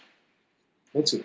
Αυτό τι σημαίνει? Πολλοί άνθρωποι θα έρθουν μέσω Αθήνας και θα πετάξουν στη Σαντορίνη, κάποιοι και Ασιάτες, και θα πάνε στον προορισμό. Εάν κουβεντιάσει κανείς στην Γκο ή στη Ζάκυνθο ή στην Κέρκυρα, που έχει πολύ πιο μεγάλες μονάδες, είναι διαφορετικά τα δεδομένα. Άρα λοιπόν, και είναι κάτι το οποίο θα πρέπει να προσέξουμε, το πώς λειτουργούμε τον τουρισμό, γιατί δεν είναι όλες οι περιοχές να λειτουργήσουν ακριβώς με τον ίδιο τρόπο. Ενώ πολιτικά ακούγεται έξυπνο και όμορφο, στην πραγματικότητα όμως δεν είναι έτσι. Θα πρέπει κανείς να δει τι δομές έχει, πώς διαμορφώνονται τα ξενοδοχεία, τι χώρο έχουν. Έτσι. Υπάρχουν ξενοδοχεία τα οποία είναι πολυκατοικίες και έχουν μεγάλα τέλη, κυρίως σε ξενοδοχεία πόλης, και υπάρχουν ξενοδοχεία τα οποία είναι απλωμένα χωριά. Έτσι. Το κάθε ένα λοιπόν θα πρέπει να δει κανείς και τη διανομή του και το πώς έρχεται Και όλα αυτά. Όλα τα χαρακτηριστικά. Εδώ λοιπόν έρχομαι, κυρία Ζούνη, για να δώσω χρόνο σε εσάς και στην έρευνά σας που αναφέρατε στην αρχή, αφού πω ότι περιμένουμε τις ερωτήσεις σας στα social media, στα μέσα κοινωνικής δικτύωσης. Μπορείτε να μας βρείτε σε Instagram και Facebook, SNF Dialogues. Υπάρχει ένα πρόβλημα με την πλατφόρμα μας, οπότε περιμένουμε τις ερωτήσεις σας είτε σε Facebook είτε στο Instagram, όπως ήδη κάνετε, είτε στο mail μας φυσικά, snfdialogues@snf.org, και τα διαβάζουμε όλα, τα βάζουμε στην κουβέντα μας.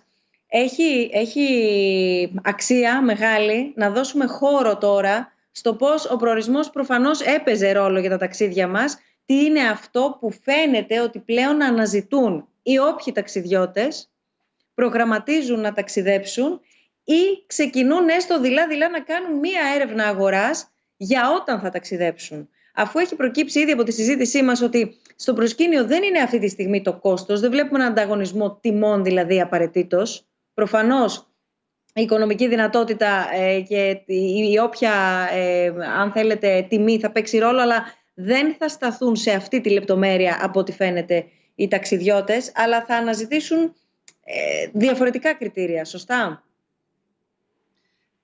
Θέλετε να σας μιλήσω για Ελλάδα ή για διεθνώς, πώς θα είναι η νέα ταξιδιωτική συμπεριφορά ή τουλάχιστον πώς δείχνει να πηγαίνει τώρα άμεσα με το που θα ανοίξει? Τι θα σας ενδιαφέρει πιο? Θα είχε νόημα, εφόσον μιλάμε ούτως ή άλλως τόση ώρα και για την Ελλάδα και διεθνώς, αν έχετε την καλοσύνη να κινηθούμε και στα δύο επίπεδα. Τέλεια, ωραία. Τα αποτελέσματα από διεθνώς και Ελλάδα σχεδόν συμπίπτουν. Ουσιαστικά δείχνουν να ταξιδεύουν ένα 30% από ό,τι έχουν βγει οι τελευταίες έρευνες. Αμερική ένα 19% μέχρι Σεπτέμβρη, το πολύ, ένα 15 με 19%. Οι Ευρωπαίοι μέχρι και Αύγουστο, αν τα πράγματα πάνε καλά, δείχνουν οι έρευνες ότι 1 στους 3 θα ήθελε να ταξιδέψει. Βέβαια, και πάλι τα αποτελέσματα σαν την Ελλάδα, όπου 6 στους 10 που θα ταξιδέψουν, οι περισσότεροι θα ταξιδέψουν στη χώρα τους. Θα ταξιδέψουν μέσα στη χώρα. Το 80% θα ταξιδέψει μέσα στη χώρα. 6 στους 10 θα ταξιδέψει και από αυτούς τους 6 στους 10 οι μισοί θα πάνε σε καταλύματα. Οι άλλοι μισοί θα πάνε και θα μείνουν σε συγγενείς και φίλους, γιατί έτσι πήγαινε 10 χρόνια με την οικονομική κρίση. Δηλαδή ένα 25% θα δούνε τα καταλύματα από τον Έλληνα τουρίστα. Ένα 25% οι προορισμοί θα δουν ένα 50-60% κίνησης. Τι αναζητούν οι ταξιδιώτες, με ποια κριτήρια αποφασίζουν αν θα ταξιδέψουν ή πού θα ταξιδέψουν, πώς επιλέγουν τον προορισμό τους? Ωραία. Η έρευνα μας έδειξε ότι πάρα πολύ ενδιαφέρον θέλουν για τα κριτήρια υγιεινής, στήρησης της ασφάλειας των πρωτόκολλων. Τους είναι το πρώτο συστατικό που ψάχνουν. Η ασφάλεια στον προορισμό τους ενδιαφέρει πάρα πολύ, όλο το κύκλωμα. Και φυσικά το σημαντικό είναι ότι ακόμα και στο lockdown ενδιαφέρονταν και έψαχναν, κοίταζαν πληροφορίες για προορισμούς, όχι απαραίτητα για να πάνε, απλά για να τους δώσουν έμπνευση και για τις στιγμές που περνάνε. Άρα, σε όλες τις φάσεις, αυτό που πιστεύουμε εμείς στο marketing είναι ότι πρέπει και την ώρα που είμαστε κλειστοί και στο lockdown και τώρα πριν ακόμα ανοίξουμε, πρέπει να κάνουμε πάρα πολλή δουλειά στο marketing, γιατί υπάρχουν πολλές ευκαιρίες να ερευνήσω την αγορά μου, να δω τι θέλει, έτσι ώστε να ανοίξω. Δεν ανοίγω μια μέρα και περιμένω ανοιχτός και θα έρθουν. Πρέπει από πριν να έχω δουλέψει. Ένα παράδειγμα, τι ακριβώς εννοείται για να μπορέσουμε να το κατανοήσουμε περισσότερο? Ναι, για παράδειγμα δείχνει μεγάλη τάση να είναι η επιστροφή στη φύση. Η επιστροφή στη φύση, δηλαδή οι περισσότεροι θα χρειάζονται χώρο, παραπάνω χώρο, και άρα θα πάνε σε μέρη πιο στη φύση. Άμα δούμε όμως τις έρευνες τι σημαίνει επιστροφή στη φύση, δεν είναι μόνο τα βουνά. Γιατί για τους Αμερικάνους η επιστροφή στη φύση είναι η θάλασσα, η ήλιος θάλασσα. Άρα, κατεξοχήν η Ελλάδα είναι ένας εναλλακτικός προορισμός στη φύση. Επομένως, αυτό πρέπει να το γνωρίζουν οι επιχειρήσεις για να διερευνήσουν μήπως να στοχεύσουν τις αντίστοιχες αγορές. Αυτοί που θα ενδιαφέρονταν να θέλουν νησιά ή θα ενδιαφέρονταν ένα προϊόν το οποίο παρέχουμε εμείς, η επιχείρησή μας. Άρα η καθεμία πρέπει να κοιτάζει στοχευμένα τα αποτελέσματα της έρευνας και να κοιτάζει ποιες αγορές θα μπορούσε να στοχεύσει. Για παράδειγμα, λίγο που είχαμε δει το Google Trends τελευταίο μήνα, είναι κάποιες αγορές που δεν τις φαντάζεσαι. Μπορεί να είναι το Ντουμπάι, μπορεί να είναι κάποιες αγορές, η Ορδανία είχε βγάλει, κάποιος να κοιτάξει στο μέρος του ποιοι ψάχνουν, ποιοι τον ψάχνουν τώρα, μήπως είναι οι Πολωνοί και ποιοι είναι ασφαλείς αγορές, να μην περιμένουμε δηλαδή μόνο από τους άλλους να έρθουν.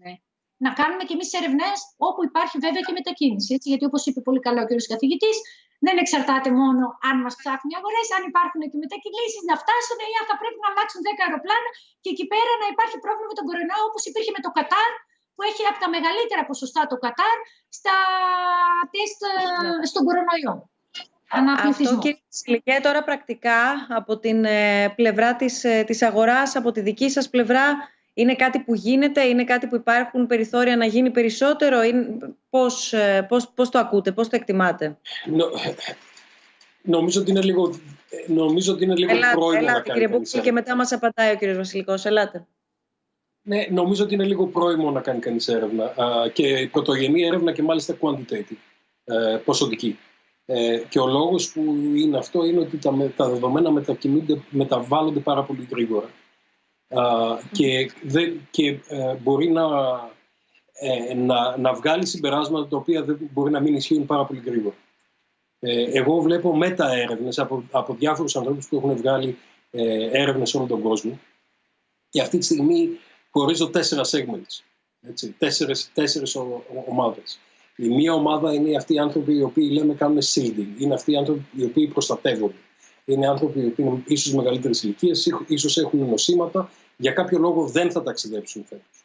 Υπάρχει μια δεύτερη ομάδα, είναι όλοι αυτοί οι άνθρωποι που έχουν χάσει το εισόδημά τους. Το έχουν χάσει το εισόδημά τους γιατί τους απολύσανε. Στο προηγούμενο web seminar που είχα ήταν όλοι οι άνθρωποι της τουριστικής βιομηχανίας, οι οποίοι απολύονται αυτή τη στιγμή και ψάχνουν να βρουν πού θα απασχοληθούν.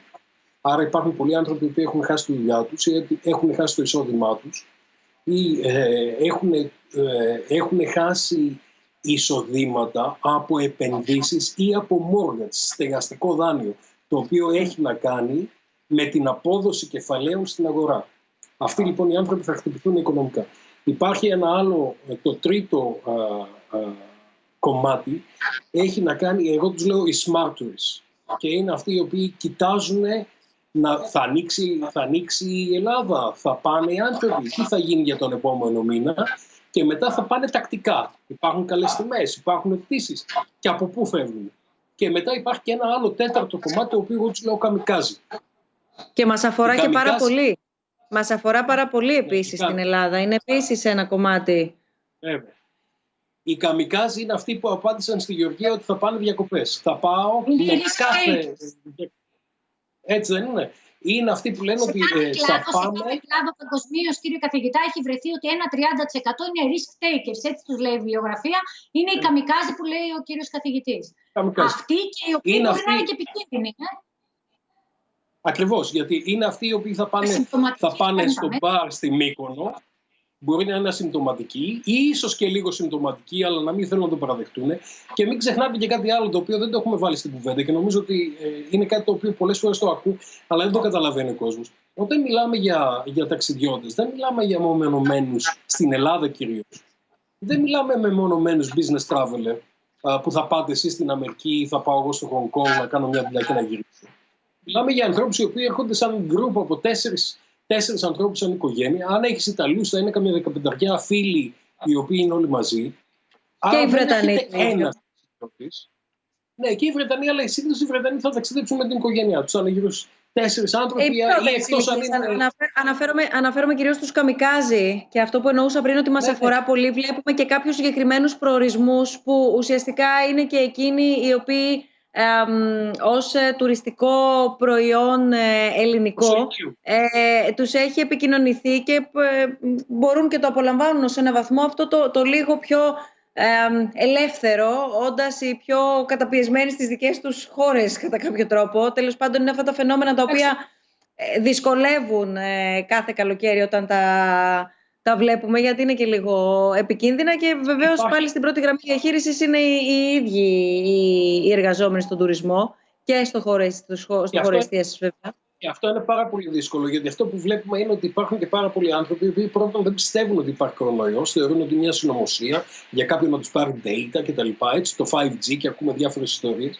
Έτσι. Και βεβαίως αυτό που είναι πολύ σημαντικό, και το άλλο το οποίο είναι πολύ σημαντικό είναι ότι όταν ο πελάτης σε εμάς έρθει και έχει πει και 3 μπύρες, θα είναι πολύ πιο δύσκολο να ζητήσουμε την υπεύθυνη αντιμετώπιση του πράγματος. Είναι άλλο να πάει κάποιος business traveler να μείνει στο ξενοδοχείο στο κέντρο της πόλης επειδή είναι business μόνος του, και άλλο να πάει με μια παρέα ολόκληρη σε ένα resort και να μείνει μέσα στο ίδιο το resort για 14 μέρες. Γι' αυτό εγώ είμαι πάρα πολύ προσεκτικός να μην βγάζω γενικές στρατηγικές αντιμετώπισης, αλλά να το βλέπει κανείς αναπερίπτωση και να φτιάχνει στρατηγικές αναπερίπτωση. Βάσει τα ιδιαίτερα χαρακτηριστικά. Αυτό. Έτσι. Αυτό. Και η έρευνα να είναι συνεχόμενη. Αυτό που θέλω να πω πιο πριν δεν εννοούσα να γίνει μια φορά πρωτογενής, εννοούσα προφανώς να γίνει μια data ανάλυση από δευτερογενείς, από πηγές, να παίρνουμε συνέχεια. Και συμφωνώ με τον κύριο καθηγητή, πρέπει να είναι smart οι στρατηγικές και πρέπει να είναι agile οι στρατηγικές. Πρέπει να γίνεται επί τούτου για κάθε περίπτωση και συνεχές feedback ανα 24/7. Δηλαδή πρέπει συνέχεια να αναπροσαρμόσουμε. Αυτό είναι το δύσκολο του από εδώ και πέρα, νομίζω. Έχουμε πολλά σημεία ακόμα που πρέπει να προλάβουμε να βάλουμε στη συζήτησή μας. Είναι και πάρα πολλά τα ερωτήματα που έρχονται όμως και θέλω να τους δώσουμε χώρο. Έχει διορθωθεί εντωμεταξύ και το πρόβλημα που είχαμε νωρίτερα στην πλατφόρμα με τα ερωτήματά σας, οπότε μπορείτε να μας στέλνετε πλέον και στο snf.org/dialogues τα ερωτήματά σας, ενώ συνεχίζετε κανονικά και στα social media και στο mail μας. Καλησπέρα σας, μήνυμα από το Facebook. Θα ήθελα να ρωτήσω ποια είναι η εναλλακτική λύση από εδώ και πέρα για το συνεδριακό τουρισμό, καθώς και των εταιριών που έρχονται στην Ελλάδα, συνδυάζοντας το συνέδριο με ένα πρόγραμμα. Ποιο μπορεί να είναι το marketing plan που θα πρέπει να ακολουθήσουμε? Σας ευχαριστώ. Μία πολύ μικρή παρένθεση και μία σύντομη υπενθύμηση. Ο συνεδριακός τουρισμός, ο οποίος είχε δει και είχε πάθει τα χρόνια της κρίσης, έτσι, και κάπως είχε πάει να ανακάμψει και πάλι, κυρίως σε ό,τι αφορά στην Αθήνα. Σας ακούω στο ερώτημα αυτό που μας στέλνουν. Θεωρώ ότι ο συνεδριακός τουρισμός θα είναι από τα τελευταίες μορφές τουρισμού που θα επανακινήσουν. Μέχρι το Γενάρη του 2021 όλα με τα συνέδρια έχουν ακυρωθεί και εγώ κάνω γύρω στους 35 keynotes το χρόνο γύρω σε όλο τον κόσμο. Είναι τεράστιο το πλήγμα και βεβαίως τώρα που μάθαμε όλοι και στο Zoom και σε όλες αυτές τις ηλεκτρονικές πλατφόρμες, κάποιανού το αφεντικό θα τον ρωτήσει γιατί να δώσω 3.000 ευρώ για να πας half the way around the world για να κάνεις ένα συνέδριο. Βεβαίως τα συνέδρια θα ξανάρθουν γιατί είναι πάρα πολύ σημαντικό, αλλά νομίζω ότι θα πάμε σε πολύ καινούργια μορφή συνεδρίων, όπου θα είναι blended, θα είναι άνθρωποι εκεί, άνθρωποι εδώ, ίσως και θα είναι και άνθρωποι οι οποίοι θα γίνεται ένα συνέδριο το οποίο υποτίθεται ότι είναι στην Αμερική, αλλά 100 συνέδριο θα είναι στην Αθήνα. Θα είναι σε ένα μέρος οι οποίοι θα κάνουν. Θα πάμε σε καινούργιες μορφές συνεδρίου. Είναι νομίζω είναι ένα ερώτημα το οποίο θα δούμε στο μέλλον. Βεβαίως και οι πάρα πολλούς ανθρώπους οι οποίοι έχουν μεγάλες συνεδριακές υποδομές, αίθουσες, τα οποία έχουμε και εξαιρετικές υποδομές. Νομίζω θα ξανάρθει και νομίζω θα ξανάρθει γιατί δεν υποκαταστείται η ανθρώπινη επαφή. Αλλά νομίζω ότι θα αργήσει και υπάρχει και ένας άλλος παράγοντας εδώ. Πολλοί από τους οργανισμούς δεν θα αφήσουν τους υπαλλήλους τους να ταξιδέψουν για επαγγελματικά ταξίδια συνεδρίων, διότι θα πάρουν την ευθύνη του να γίνει κάτι για τον υπάλληλό τους. Δηλαδή εμένα μου απαγορεύτηκε να πάω σε συνέδριο από τον Μάρτι, νωρίς τον Μάρτι, μου απαγορεύτηκε να πάω στην Ασία οπουδήποτε. Γιατί το Πανεπιστήμιο του Bournemouth μου είπε ότι δεν διακινδυνεύω την υγεία σου για να πας σε συνέδριο. Κάνε ό,τι άλλο θέλεις, αλλά σε συνέδριο δεν πηγαίνεις. Λοιπόν, αυτό είναι πρόβλημα για τα συνέδρια. Κύριε Βασιλικέ, ένας είναι ο συνεδριακός τουρισμός. Από εκεί και πέρα είναι ο τουρισμός έτσι όπως γνωρίζουμε και γνωρίζουν και στο εξωτερικό τον ήλιο και τη θάλασσα της χώρας μας.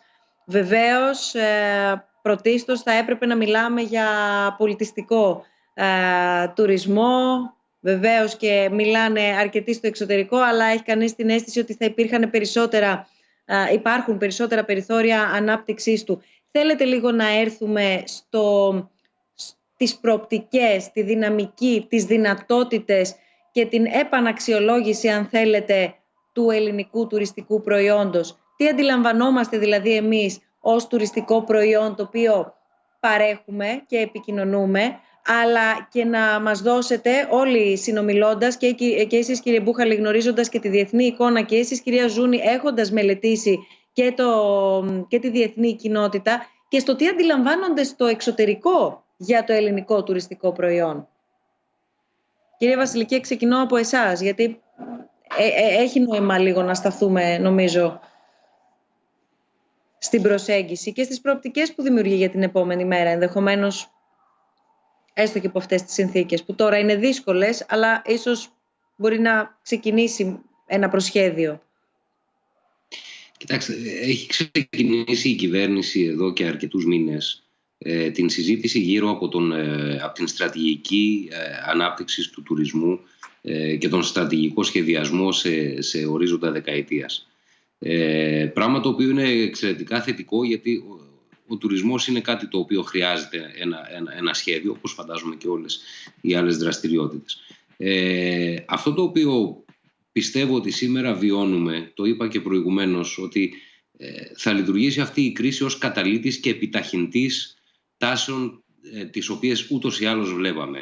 Είπε η κυρία Ζούνη για τη φύση, το πώς βλέπει τη φύση η κάθε εθνικότητα μπορεί να έχει διαφορετικά, μπορεί αυτό να διαχωρίζεται μετά σε πάρα πολλές κοινωνικές ομάδες, είτε βάσει εισοδήματος, είτε βάσει περιοχής που διαμένει κτλ. Νομίζω όμως ότι αυτό το οποίο πρέπει να έχουμε υπόψη μας είναι γενικότερο. Δεν υπάρχουν πια σταθερές. Δεν πρέπει να θεωρήσουμε ότι θα ξανακαταλήξουμε κάποια στιγμή με δεδομένα στα οποία θα μπορούμε να βασιζόμαστε για δεκαετίες. Η παγκοσμιοποίηση έχει φέρει, θα σας το πω αλλιώς, όλοι ξέρουμε, και οι γονείς μας με τους γονείς τους πάντα λέγανε πω εγώ στη γενιά μου δεν είχα αυτό. Αυτή η γενιά έχει πάει αλλού, εμείς δεν είχαμε αυτά τα πράγματα κτλ. Όλες οι γενιές το λένε η μία για την άλλη. Αυτό το οποίο έχει αλλάξει σήμερα όμως είναι η ταχύτητα με την οποία το λέει πια ο κόσμος.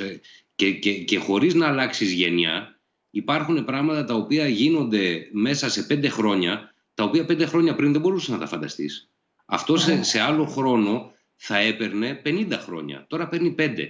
Τι θέλω να πω με αυτό? Ότι τα πράγματα θα συνεχίσουν να αλλάζουν ραγδαία και να αλλάζουν πολύ πιο γρήγορα και πολύ πιο σύντομα και οι συνήθειες. Άρα το σημαντικό για μένα δεν είναι, είδα προηγουμένως, έχουν παρεμπιπτόντως περάσει πολύ ωραίες ερωτήσεις. Μία ερώτηση που είναι το $1 million question, γιατί προφανώς για φέτος δεν θέλει κανείς να κάνει προβλέψεις, αλλά κάποιος ρώτησε πώς βλέπουμε τη χρονιά του 2021.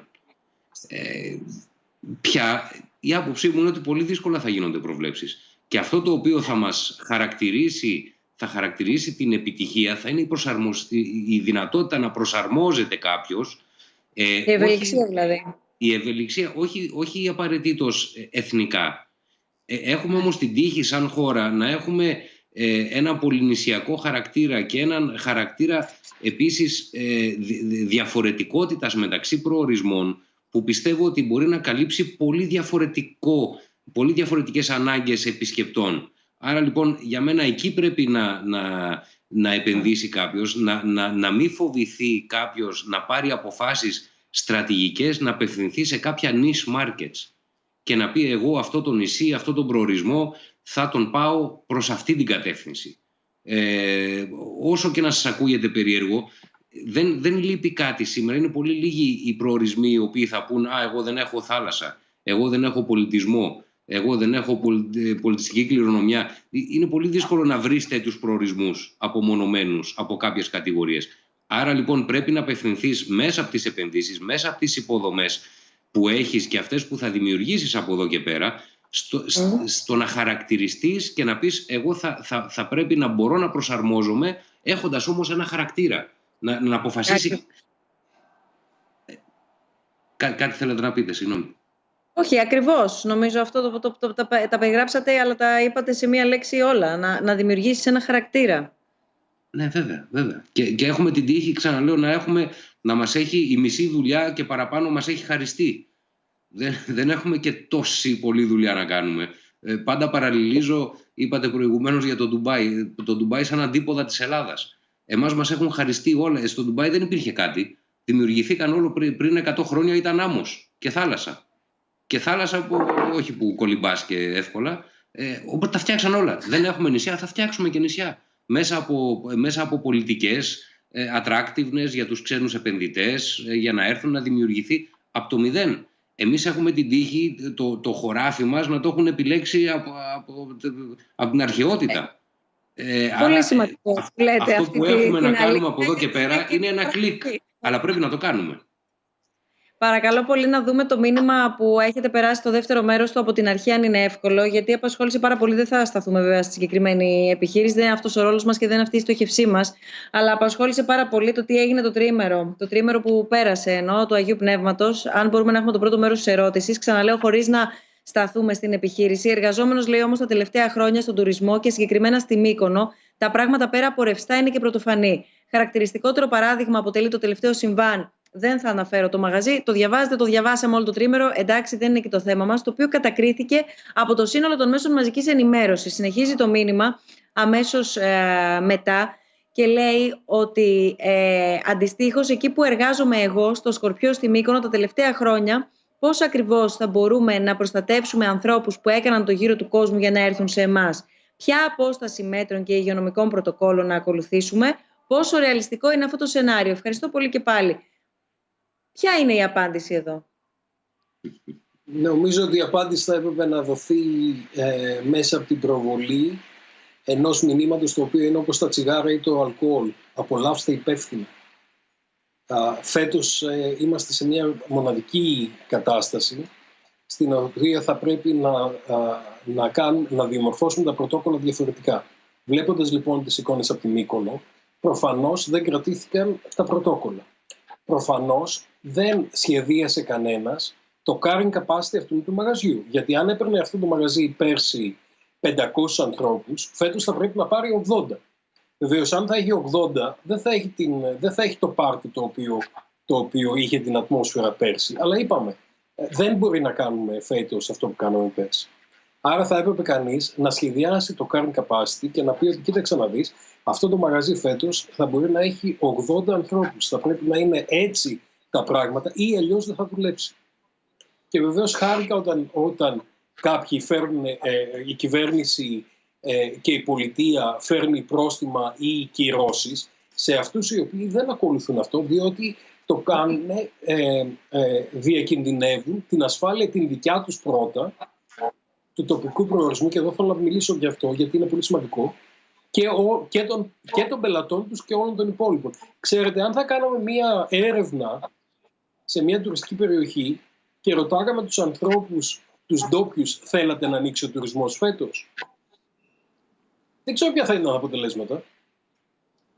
Φαντάζομαι ότι αυτοί οι άνθρωποι που έχουν άμεσο εισόδημα από τον τουρισμό θα λέγανε ναι, γιατί θα πρέπει. Και αυτό μου λένε όλοι οι φίλοι μου. Κοίταξε να δεις, ή θα πεθάνουμε τον κορονοϊό ή από πείνα. Έτσι, οπότε ρισκάρουμε τον κορονοϊό. Λοιπόν, οι τοπικές κοινωνίες δεν είναι απαραίτητα έτοιμες να διαχειριστούν πράγματα τα οποία εάν δεν κρατηθούν τα πρωτόκολλα.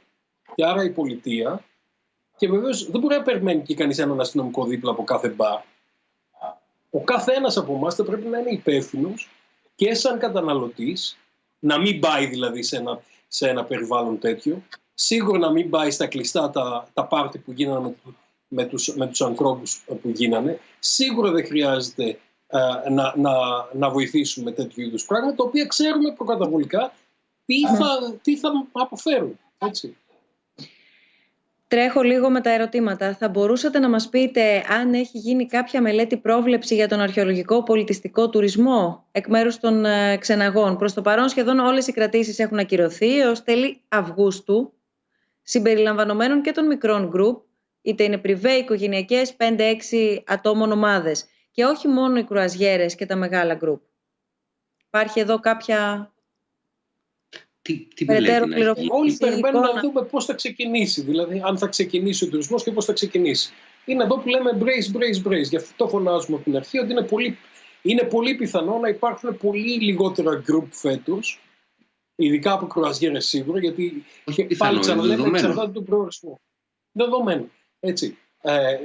Δεν θα έχουμε κρουαζιέρες στην Αθήνα, άρα πολλοί ξεναγοί οι οποίοι ζουν από τις κρουαζιέρες στην Αθήνα δεν θα έχουν αυτό το εισόδημα. Βεβαίως θα μπορούσαν να έχουν ένα website, ένα Instagram στο οποίο να δείχνουν τις υπηρεσίες τους και να έχουν μεμονωμένους ανθρώπους και να κάνουν μεμονωμένα tours. Θα πρέπει να δούμε λοιπόν στην καινούργια πραγματικότητα πώς ο καθένας προσδιορίζεται. Δεν θα πάμε πίσω, θα πάμε σε μια καινούργια πραγματικότητα. Η καινούργια πραγματικότητα θα είναι τελείως διαφορετική από την προηγούμενη. Έτσι. Θα πάμε λοιπόν σε ένα καινούργιο περιβάλλον. Ακόμα και για όσους θέλουν να κάνουν μια ξενάγηση, γιατί το ερώτημα δεν αναφερόταν ναι μεν στις κρουαζιέρες κλείνοντας, αλλά αναφερόταν ακόμα και στις ξεναγήσεις σε αρχαιολογικούς ή πολιτιστικούς προορισμούς πέραν της κρουαζιέρας, από μικρότερα groups. Και εδώ πέρα υπάρχει πρόβλημα, το επιβεβαιώνετε από την εικόνα που έχετε εσείς, αν έχετε. Κάτι, εάν δεν έρθει ο πελάτης, θα σου το πω με οικονομικούς όρους. Ο ξενοδοχειακός τζίρος στην οικονομία έχει έναν πολλαπλασιαστή. Ξεκινάει από 2-2,5 και φτάνει να είναι και πολύ μεγαλύτερος βάσει κάποιες μελέτες. Ο ξεναγός είναι μέρος του πολλαπλασιαστή. Η ταβέρνα επίσης. Το μαγαζί που πουλάει ρούχα επίσης. Τα σουβενίρ. Δηλαδή, εάν δεν έρθει ο κόσμος, είναι προφανές ότι θα υποφέρουν όλες αυτές οι κατηγορίες. Ο υδραυλικός, ο οποίος το χειμώνα θα κάνει ανακαίνιση.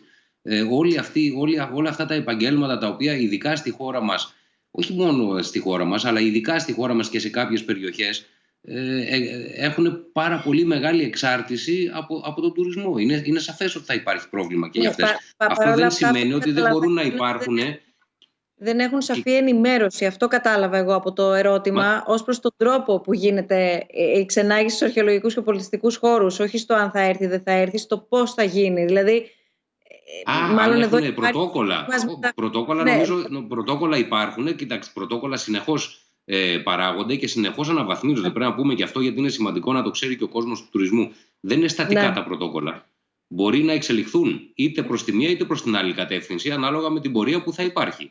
Άρα λοιπόν, όπως είπα εισαγωγικά, τα χρονοδιαγράμματα δεν είναι ιδανικά, αλλά με αυτά πρέπει να ζήσουμε. Ζούμε πρωτόγνωρες καταστάσεις και νομίζω ότι ναι, μπορεί να κριτικάρει κάποιος και να πει γιατί βγήκε τώρα αυτό το πρωτόκολλο και δεν βγήκε πριν μια εβδομάδα ή πριν 10 μέρες. Να είστε σίγουροι ότι γίνονται πολλές συζητήσεις γύρω από αυτά τα πράγματα και δεν είναι εύκολο να παίρνονται οι αποφάσεις. Να πω όμως και κάτι πάνω στην τεχνολογία. Πάρα πολλές... δεν έχει μιλήσει καθόλου και είναι και πολύ διακριτική. Συγγνώμη, παρακαλώ. Ελάτε κύριε Βασίλικε. Να πω ένα τελευταίο πάνω σε αυτό, και επειδή είναι η δεύτερη ερώτηση που βλέπω για τους ξενοδοχοϊπαλλήλους, θα μου επιτρέψετε ένα σχόλιο πάνω σε αυτό επίσης. Υπάρχουν πολλές start-up τις οποίες στηρίζουμε σαν ξενοδοχειακό επιμελητήριο μέσα από το πρόγραμμα που έχουμε του επιταχυντή, οι οποίες προσαρμοστήκαν στην καινούρια εποχή. Μπήκανε στο virtual tour των υπηρεσιών τις οποίες προσφέρανε. Άρα υπάρχουν οι λύσεις, πρέπει και αυτές να τις μελετάμε. Αυτό που λέει ο κ. Μπούχαλης, πρέπει να μπούμε στην καινούρια εποχή. Και εκεί ως χώρα έχουμε, δυστυχώς, δεν είμαστε πρωτοπόροι, αλλά πρέπει να γίνουμε, διότι έχουμε τους ανθρώπους οι οποίοι μπορούν να το παράξουν. Και πολύ γρήγορα να απαντήσω και την ερώτηση για τους ξενοδοχοϊπαλλήλους. Είναι μια βασική ερώτηση. Θα μου επιτρέψετε να μην την απαντήσουμε γρήγορα, γιατί εδώ πέρα. Να αφήσω την κυρία Ζούνη τότε πρώτα να μιλήσει και να την απαντήσουμε μετά. Ακριβώς, γιατί αποτελεί ένα ξεχωριστό κομμάτι το τι θα γίνει και τι εκτιμάτε ότι θα γίνει με τους εργαζόμενους σε αυτόν τον κλάδο και με τους συνεχόμενα απασχολούμενους, αλλά και με εκείνους που θα προσλαμβάνονταν υπό κανονικές συνθήκες και ήδη θα είχαν ξεκινήσει. Αλλά αυτό που ήθελα να ρωτήσω, κυρία Ζούνη, είναι, γιατί έχει πραγματικά πολύ μεγάλο ενδιαφέρον η έρευνα που έχετε πραγματοποιήσει, χωρίζει τον ταξιδιώτη, χωρίζει τον επιχειρηματία, βλέπουμε πού συναντιούνται και πού δεν είναι τελικά και τόσο μακριά, ενώ προσπαθούν να έρθουν κοντά. Βρίσκονται μακριά οι δύο αυτοί κόσμοι. Θέλω τη δική σας εκτίμηση, γιατί το ανοίξατε πριν το θέμα εσείς, για το τι περιθώρια υπάρχουν διαφορετικής προσέγγισης. Είπατε για παράδειγμα ότι μπορούμε να καλλιεργήσουμε καλύτερα το κομμάτι της έρευνας και να δούμε τι αναζητήσεις γίνονται για να μπορέσουμε να φτιάξουμε το δικό μας marketing, αν θέλετε, γύρω από τον τουρισμό μας. Αυτό και πρακτικά πώς θα μπορούσε να γίνει και πώς με κάποια εργαλεία τώρα, αν θέλετε και πιο άμεσα, θα μπορούσαμε κάπως να πειραματιστούμε, να πάρουμε κάποια πρώτα δείγματα. Κοιτάξτε, εγώ στο άμεσο θεωρώ ότι ο καθένας από όλες τις πλευρές, σε όλα τα επίπεδα, και το κράτος και οι προορισμοί και οι επιχειρήσεις και οι πολίτες πρέπει να αναλάβουν τις ευθύνες τους. Όλοι όμως. Όχι, μην περιμένουμε μόνο από τη μία μεριά, ατομική ή συλλογική ευθύνη. Πρέπει όλοι να σκύψουν πάνω στο θέμα και ο καθένας να αναλάβει τις ευθύνες. Αυτό είναι το άμεσο. Επίσης, πρέπει να υπάρξει στοχευμένη βοήθεια. Δηλαδή, είναι πολύ δύσκολη η σεζόν τώρα το καλοκαίρι μέχρι Σεπτέμβρη, από ό,τι πιστεύω εγώ. Άρα εκεί πρέπει να υπάρχει βοήθεια στοχευμένη από τα συλλογικά όργανα, από πάνω, κυρίως top-down. Να υπάρχει βοήθεια και όμως από εκεί και πέρα, για την επόμενη μέρα συμφωνώ απόλυτα ότι πρέπει να δουλευτούν τα μοντέλα, τα επιχειρησιακά, ο καθένας σε ατομικό επίπεδο και ίσως και συλλογικό να δουν κάποιοι προορισμοί. Άρα εγώ, αν με ρωτάτε τι θεωρώ, ότι κρατάμε την αισιοδοξία μας, γιατί ακόμα και αν δουλέψουμε με τους Έλληνες την καλοκαιρινή σεζόν, αν όλα τα πράγματα πάνε καλά, μετά θα πάμε καλύτερα και θα δουλέψουμε και με τους ξένους. Άρα τώρα θα κάνουμε το τεστ. Θα είναι η σεζόν τεστ, να δουλέψουμε τα πρωτόκολλά μας, να δουλέψουμε με τους ανθρώπους μας, να έχουμε κάνει τα κοστολογιά μας. Άρα να ξέρουμε ότι θα ανοίξουμε σε χαμηλότερη πληρότητα, αλλά θα δουλέψουμε έτσι. Είναι χρονιά όμως αναγέννησης, πρέπει να δουλέψουμε και για την επόμενη μέρα, πρέπει να δούμε τι μπορούμε να κάνουμε διαφορετικά και αυτό εγώ που θεωρώ ότι πρέπει να γίνει είναι να εκμεταλλευτούμε όλα, να αξιοποιήσουμε μάλλον καλύτερα όλα τα στάδια του ταξιδίου ενός πελάτη, που τα στάδια του ταξιδίου ξεκινάνε από το σπίτι του. Ξεκινάνε, τα περισσότερα τα κάνει πριν έρθει καν στον προορισμό, πριν έρθει καν στην επιχείρηση. Αυτό δεν το είχαμε πιάσει. Δεν είχαμε ασχοληθεί πάρα πολύ. Περιμέναμε να μας έρθει ο τουρίστας. Άρα, ίσως θα πρέπει να βρούμε ευκαιρίες και επιχειρηματικά μοντέλα, και ειδικά αν επαληθευτεί το Harvard, που λέει ότι μέχρι το 2022 θα έχουμε και social distance και μπορεί να έχουμε και επόμενα lockdown. Άρα, αν μερικές περιόδους τα επόμενα χρόνια, που λέει ότι μπορεί να έρχονται και επιδημίες μετά την πανδημία, αν τα επόμενα χρόνια αναγκαζόμαστε να ξαναμπαίνουμε, ίσως θα πρέπει να δουλέψουμε και μοντέλα όταν θα είναι ο τουρίστας στο σπίτι του, πώς η επιχείρηση μπορεί να τον κάνει engage, πώς μπορεί να συνεργαστεί. Και ένα παράδειγμα σας λέω είναι να του πεις σε ένα δωμάτιο, το διαμορφώνεις όπως θέλεις εσύ, ή στον μποστάνι μου, στο χωριό στην Αστυπάλαια, καλλιεργώ αυτό και θα στο στείλουμε e-shop. Έτσι ώστε να έχουμε πολλαπλά κέντρα κέρδους, αλλά αυτό θέλει χρόνο, το οποίο όμως θέλει εκπαίδευση και συνεργασία. Δηλαδή τώρα θέλει αντίσταση. Στη συνέχεια του χαρακτήρα που περιέγραψε πολύ έτσι εύστοχα και κατανοητά νωρίτερα ο κύριος Βασιλικός, έρχεστε και μας βάζετε και ουσιαστικά ακόμα μία φορά την προσέγγιση της πιο ολιστικής εμπειρίας, δηλαδή να τον αγκαλιάσουμε τον τουρίστα, να μην τον δούμε ήρθες, έφυγες, για να δούμε, όλοι μας για να δούμε, έτσι, τι άφησες, σε ποιο μοντέλο ήρθες, αν έμεινες σε all inclusive, αν έμεινες σε κατάλημα, που έφαγες, αν βγήκες έξω. Να βγούμε λίγο από αυτήν την προσέγγιση πια, ίσως είναι και παλαιότερων δεκαετιών αυτή η προσέγγιση. Κύριε Μπούχαλη, μην αγκαλιάσετε κανένα τουρίστα φέτος. 1,5 μέτρο απόσταση. Σίγουρα. 1,5 μέτρο απόσταση. Ναι. Κρατάμε το πρωτόκολλο. Να έρθει και δεν θα τον αγκαλιάσουμε. Ναι, σωστό. Για να δώσουμε αξία στον πελάτη πρέπει να το δώσουμε έμπρακτα, δηλαδή ότι τον έχουμε μελετήσει, τον έχουμε στοχεύσει και του δίνουμε κάτι που έχει αξία γι' αυτό. Ασχολούμαστε λοιπόν μαζί του. Να ασχοληθούμε μαζί του. Να επαναξιολογήσουμε, θα έλεγα, και τη λέξη φιλοξενία. Λοιπόν, μήπως αυτό το έτος χαμένης τουριστικής περίοδου mail έχουμε λάβει είναι ευκαιρία για τα τουριστικά πρακτορεία να επανεξετάσουν τα προϊόντα τουρισμού που πουλούν? Μήπως είναι ευκαιρία να σχεδιάσουμε και να προωθήσουμε εκδρομές και περιοχές με τη λογική του υπεύθυνου τουρισμού, εκπαιδευτικού τουρισμού, να συνδέσουμε το φυσικό και το ανθρωπογενές περιβάλλον και ούτω καθεξής? Αυτό δεν θα οδηγούσε και στην επιμήκυνση της τουριστικής περίοδου και ταυτόχρονα σε έναν υγιή τουρισμό? 100%. Πάρα πολλά ερωτήματα και στρατηγικά. Όχι μόνο τα τουριστικά πρακτορεία. Όλοι πρέπει να μπουν σε αυτή τη λογική, αλλά με μια διαφορά, αυτό που είπα πριν. Δεν είναι η δουλειά που πρέπει να κάνουμε στο έτος της χαμένης τουριστικής περίοδου. Είναι μια μόνιμη δουλειά η οποία θα πρέπει να επαναπροσδιορίζεται συνεχώς. Αυτό το οποίο είπε η κυρία Ζούνη πριν, έχουμε πάλι μία από τις startup που έχουμε στο Capsule, κάνει αυτή τη δουλειά. μαζεύει από τον μποστάνι και στέλνει σε μια χώρα ακριβώς αυτό το οποίο περιγράψατε. Δηλαδή υπάρχουν πράγματα τα οποία πρέπει να γίνουν. Πρέπει όμως να ψάξουμε, πρέπει να δούμε τι ζητάει. Έχει πολύ data, πρέπει να μαζέψουμε τι θέλει ο κόσμος και να μελετάμε συνεχώς προκειμένου να είμαστε ευέλικτοι και να επαναπροσδιορίζουμε το προϊόν μας. Επόμενη ερώτηση σχετικά με τα βάουτσερ. Εδώ πέρα και αν έχει γίνει επίσης πάρα πολύ συζήτηση, υπάρχει κάποιος εγγυητής? Υπάρχουν χώρες που μπαίνει το κράτος εγγυητής, αλλά μόνο στην περίπτωση επιχείρησης καταναλωτή. Στην περίπτωση επιχείρησης τι προβλέπετε? Μπορεί μια επιχείρηση να χρησιμοποιήσει το βάουτσερ για λογαριασμό μιας άλλης επιχείρησης? Άμα κάποια επιχείρηση κηρύξει πτώχευση ή σε περίπτωση ξενοδοχείου αλλάξει management, δεν ξέρω αν συνεχίζεται η ερώτηση ή αν έχει κοπεί. Νομίζω αυτό είναι το ερώτημα. Δεν νομίζω ότι έχει συνέχεια. Κύριε Βασιλική, νομίζω εσείς είστε ο καταλληλότερος να δώσει μια απάντηση.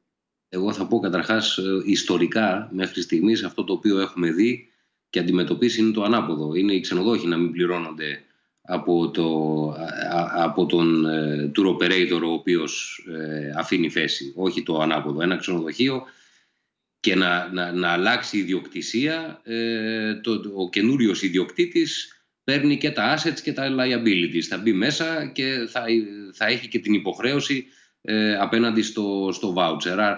Άρα θεωρώ ότι δεν είναι ένα ερώτημα το οποίο μπορεί να αποκτήσει τέτοιο μέγεθος που να μας απασχολήσει όσον αφορά την περίπτωση που ένα ξενοδοχείο θα κηρύξει πτώχευση. Και ξαναλέω, ιστορικά το ανάποδο βλέπουμε να συμβαίνει συνήθως.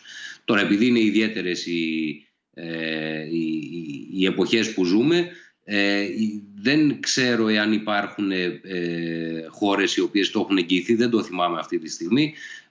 Πάντως νομίζω ότι μέχρι στιγμής το voucher έχει λειτουργήσει, έχει δώσει μια λύση η οποία είναι βιώσιμη και νομίζω ότι είναι και μια λύση η οποία εκφράζει τα σημεία των καιρών. Δεν μπορούμε αυτή τη στιγμή, από την πρώτη μέρα που έχει ξεσπάσει, το λέω, δεν θέλουμε άκρα, δεν χρειάζονται άκρα. Είμαστε όλοι στην ίδια βάρκα αυτή τη στιγμή. Δεν υπάρχει ο καλός tour operator, ο κακός ξενοδόχος, ο καλός ξενοδόχος, ο κακός ξενοδοχοϊπάλληλος. Όλοι είμαστε σε μια βάρκα και έχουμε ως υποχρέωση να μην βουλιάξει βάρκα, να μην πέσει το αεροπλάνο που έλεγε ο κύριος Μπούχαλης. Αυτή είναι η προσπάθεια που πρέπει να γίνει αυτή τη στιγμή. Και μέσα σε αυτή τη βάρκα θα βρούμε τις ισορροπίες. Άρα λοιπόν δεν μπορείς να ζητήσεις από τον ξενοδόχο να επιστρέψει όλες τις προκαταβολές που έχει πάρει. Δεν είναι βιώσιμο. Ούτε όμως είναι σωστό από τον ξενοδόχο να πει τα φλακ ας ερχόσουνα. Έπρεπε να έρθεις, εγώ τα κρατάω τα λεφτά και τελειώσαμε. Το ότι του δίνεις μια δυνατότητα για 18 μήνες να πάρει πίσω την υπηρεσία και αν δεν πάρει πίσω την υπηρεσία τότε να του δώσει πίσω τα λεφτά, νομίζω ότι είναι μια ισορροπημένη λύση την οποία εξάλλου έχουν ακολουθήσει πάρα πολλές χώρες. Η υιοθέτηση λύσεων τηλεϊατρικής μπορεί να εξελίξει το ελληνικό τουριστικό προϊόν ενισχύοντας, για παράδειγμα, το αίσθημα ασφάλειας των επισκεπτών. Θα δεχθούν οι τουρίστες να επομισθούν το κόστος αυτών των υπηρεσιών εάν προκύψει ανάγκη εκτίμησης από γιατρό? Μπορούν τα καταλύματα ενδεχομένως να επομισθούν το συγκεκριμένο κόστος? Κύριε Βασιλική, εσείς πάλι θα πρέπει να δώσετε μια εκτιμωμένη απάντηση. Δεν έχω καταλάβει αν ρωτάει για οριζόντιο μέτρο ή αν είναι κάτι το οποίο κατά περίπτωση θα γίνεται. Ως προτινόμενη λύση, η υιοθέτηση λύσεων αν θέλουμε να είναι οριζόντιο, είναι πάρα πολύ δύσκολο όποιος μπαίνει στο ξενοδοχείο να τεστάρεται. Αυτό προφανώς δεν μπορεί να το σηκώσει ο εκάστοτε ξενοδόχος σαν κόστος. Μην έχοντας, αν θέλετε, σήμερα και λύσεις οι οποίες να είναι προσεγγίσιμες σε μεγάλες ποσότητες. Γιατί αν το τεστ είναι στα 200 ευρώ, είναι ένα πάρα πολύ μεγάλο ποσό όταν ξέρει κανείς ποια είναι η μέση τιμή διανυκτέρευσης στην Ελλάδα. Άρα λοιπόν είναι πολύ δύσκολο αυτό. Τώρα όσον αφορά την τηλεϊατρική, η τηλεϊατρική πιστεύω ότι φτάνει μέχρι ενός σημείου. Δεν μπορεί να καλύψει ούτε όλες τις ανάγκες, ούτε το τεστάρισμα. Δηλαδή υπάρχουν πολλά πράγματα τα οποία δεν είμαι ειδικός, αλλά νομίζω ότι δεν μπορούν να γίνουν με τηλεϊατρική. Άρα δεν ξέρω αν είναι η ενδεδειγμένη λύση. Η ενδεδειγμένη λύση σίγουρα είναι η ενίσχυση του συστήματος υγείας. Ξέρετε, μην κάνουμε το λάθος να διαφοροποιούμε τους επισκέπτες από τους μόνιμους κατοίκους. Μου το είχε πει για άλλο λόγο ο δήμαρχος της Φλωρεντίας μια μέρα που μιλάγαμε σε ένα συνέδριο μαζί. ότι εάν είναι ευχαριστημένοι οι πολίτες της πόλης μου έλεγε, είναι ευχαριστημένοι και οι επισκέπτες. Το ότι είναι ευχαριστημένοι οι πολίτες, οι επισκέπτες της πόλης δεν σημαίνει ότι θα είναι και οι κάτοικοι. Και είναι μια ισορροπία την οποία πρέπει να βρούμε. Εδώ έχουμε το εξής. Εάν το σύστημα υγείας καλύπτει τους μόνιμους κατοίκους, θα καλύψει με κάποιες προσαρμογές και τους επισκέπτες. Αυτή πρέπει να είναι η βάση συζήτησης. Μην ξεχνάτε και τα οικονομικά εδώ. Γιατί αν ένα μικρό ξενοδοχείο πληρώνεται 30 ευρώ το δωμάτιο το βράδυ, έτσι, ένα τρίστερο ξενοδοχείο, γιατί αυτή θα είναι η τιμή του με tour operator, όπως αντιλαμβάνεστε, μια κατάσταση η οποία μπορεί να θέλει πλήρη ιατρική φροντίδα θα δημιουργήσει ένα τεράστιο κόστος. Θα πρέπει λοιπόν να το δούμε αυτό. Και πέρασε και η ερώτηση προηγουμένως για τις ασφάλειες. Και την απάντησε ο Αλέξανδρος, αλλά νομίζω ότι θα πρέπει να καταλάβουμε ότι οι ασφάλειες αντιμετωπίζουν πράγματα τα οποία δεν είναι πιθανά. Ο κορονοϊός είναι πιθανός. Οπότε και ακόμα και αν είναι μέρος του ασφαλίστου, το ασφάλιστο θα είναι τόσο πολύ μεγάλο, το οποίο θα είναι ασύμφορο. Οι περισσότερες ασφάλειες αυτή τη στιγμή δεν καλύπτουν τον κορονοϊό ούτε για τους tour operators. Και αυτό είναι ένα τεράστιο θέμα και εκεί είναι μία από τις μεγάλες μου ένα από τα μεγάλα σημεία τα οποία υποστηρίζω ότι δεν μπορεί φέτος ο tour operator να λειτουργήσει, διότι δεν θα ασφαλιστεί. Και δεν μπορεί να πάρει τέτοιου είδους ρίσκο και να λειτουργήσει χωρίς ασφάλεια. Από πού μπορεί ένας επιχειρηματίας να λάβει όλες τις απαραίτητες πληροφορίες και να έχει πρόσβαση ουσιαστικά σε όλα τα δεδομένα γύρω από τον τουρισμό, έτσι ώστε να κατανοήσει τουριστικές τάσεις και να αναπροσαρμόσει τη στρατηγική του? Τώρα αυτό σαν έναν οδηγό πλεύσης, νομίζω. Κοιτάξτε, εδώ υπάρχουν πάρα πολλές πηγές. Οι ακαδημαϊκοί θα απαντήσουν. Και τα πανεπιστήμια δημιουργούν γνώση. Και χαίρομαι που πραγματικά τώρα πια πάρα πολλοί κόσμος αναζητά αυτή τη γνώση, γιατί έχουμε 35 χρόνια σε αυτή τη δουλειά και πολύ σπάνια η μεγάλη μερίδα του τουριστικού κυκλώματος ψάχνει αυτή τη γνώση. Τώρα βεβαίως καταλαβαίνω ότι στην κρίση επάνω χρειάζεται εξαιρετική γνώση. Σε εσάς, τους ακαδημαϊκούς. Σε μένα δεν έρχονται. Τα ελληνικά υπουργεία όχι. Εγώ όμως δουλεύω πάρα πολύ με τον Διεθνή Οργανισμό Τουρισμού. Και δουλεύω με πάρα πολλούς υπουργούς σε όλο τον κόσμο. Και σήμερα το πρωινό το meeting που είχαμε, το webinar, ήταν με πάρα πολλούς υπουργούς από όλο τον κόσμο, οι οποίοι καταλαβαίνουν, αντιλαμβάνονται ποιος έχει πραγματικά τη γνώση και την έρευνα και έρχονται και κάνουν συνεργασίες. Και βεβαίως και πάρα πολλές φορές πηγαίνουμε σε χώρες σε όλο τον κόσμο, στο οποίο μπορούμε να τους βοηθήσουμε να κάνουν τη στρατηγική τους. Είναι ένα δεδομένο ότι στην Ελλάδα γενικά ο τουρισμός έχει πάει στον αυτόματο πιλότο. Είχαμε τις καλές χρονιές και τις κακές χρονιές. Συναντιόμαστε στο Λονδίνο και μετά στο Βερολίνο και παίρναμε τα μηνύματα και λέμε φέτος θα είναι μια καλή χρονιά ή μια κακή χρονιά και το αφήναμε εκεί. Στις κακές χρονιές λοιπόν σφίγγαμε λίγο το ζωνάρι και στις καλές χρονιές πίναμε λίγο παραπάνω στην υγεία του τουρίστα. Νομίζω ότι αυτά τα πράγματα σιγά σιγά θα περάσουν και ο Αλέξανδρος είναι πολύ παλιός και γελάει, αλλά πραγματικά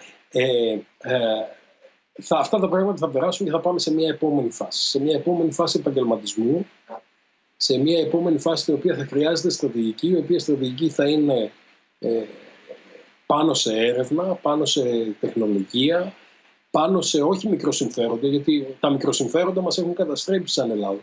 Έτσι. Και θα είναι έτσι με μια στρατηγική όχι μόνο sustainability με την έννοια την οικονομικό sustainability, αλλά resilience για όλη τη βιομηχανία. Γιατί ξέρετε υπάρχουν αυτή τη στιγμή, αν δει κανείς Ρόδο, Κέρκυρα, Κο, έχει πάνω από 80% εξάρτηση στον τουρισμό. Τα μικρά νησιά είναι λίγο λιγότερο, η Κρήτη είναι γύρω στο 50-60% και η χώρα είναι γύρω στο 25%. Ερώτημα από την Κρήτη πριν.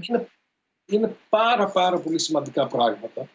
Και βεβαίως δεν είναι και κακό το ότι είναι κακό το ότι είναι τόσο εξαρτημένα. Βεβαίως ο τουρισμός είναι η μοναδική πηγή στην οποία μπορούσαν να είχαν στρατηγικό πλεονέκτημα και γι' αυτό στηρίχθηκαν όλοι εκεί. Όμως εδώ ξαναλέω ότι έχει πάει το καραβάκι μόνο του στον αυτόματο πιλότο.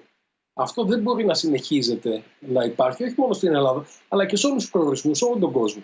Χρειάζεται στρατηγική, χρειάζεται πλάνο, χρειάζεται να καταλαβαίνουμε τους πελάτες μας, χρειάζεται να καταλαβαίνουμε κανάλια διανομής, διαφοροποίηση, όλα αυτά τα πράγματα τα οποία λέμε για πάρα πολλά χρόνια.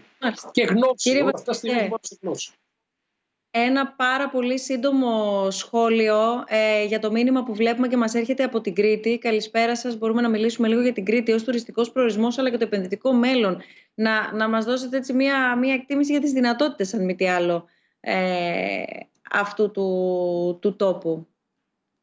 Ναι, δεν θα είναι αντικειμενικό αυτό που θα πω, παρόλο που είμαι από τη Λίμνο. Επειδή πάω κάθε χρόνο στην Κρήτη και κάνω το καζάνι μου, καταλαβαίνετε ότι θα είναι πολύ υποκειμενική η τοποθέτησή μου. Παρ' όλα αυτά θα χρησιμοποιήσω και την Κρήτη για να πω ότι και να επαναλάβω αυτό που είπα προηγουμένως. Όλοι οι προορισμοί πρέπει να βρουν ταυτότητα. Η Κρήτη έχει την δυνατότητα να διαλέξει από την πλήρη παλέτα. Δεν της λείπει απολύτως τίποτα. Εκεί λοιπόν το οποίο πρέπει κάποιος να επενδύσει είναι ακριβώς για μένα, και θα σας το πω πολύ απλά, η επιτυχία του τουρισμού από εδώ και πέρα θα είναι το κατά πόσο θα μπορέσει να δημιουργήσει για άλλους κλάδους υπεραξίες. Οι συνεργασίες, οι συνέργειες οι οποίες θα δημιουργήσει ο τουρισμός μέσα από τα προϊόντα τα οποία θα αναπτύξει. Και δεν είναι τυχαίο, σε αυτό επενδύουμε και ως ξενοδοχειακό επιμελητήριο, δημιουργώντας δομή διασύνδεσης με τον αγροδιατροφικό, με το ελληνικό πρωινό, δημιουργώντας δομή η οποία έχει να κάνει με τις start-up, με την τεχνολογία, δημιουργώντας τώρα μία δομή η οποία έχει να κάνει με τη βιώσιμη ανάπτυξη.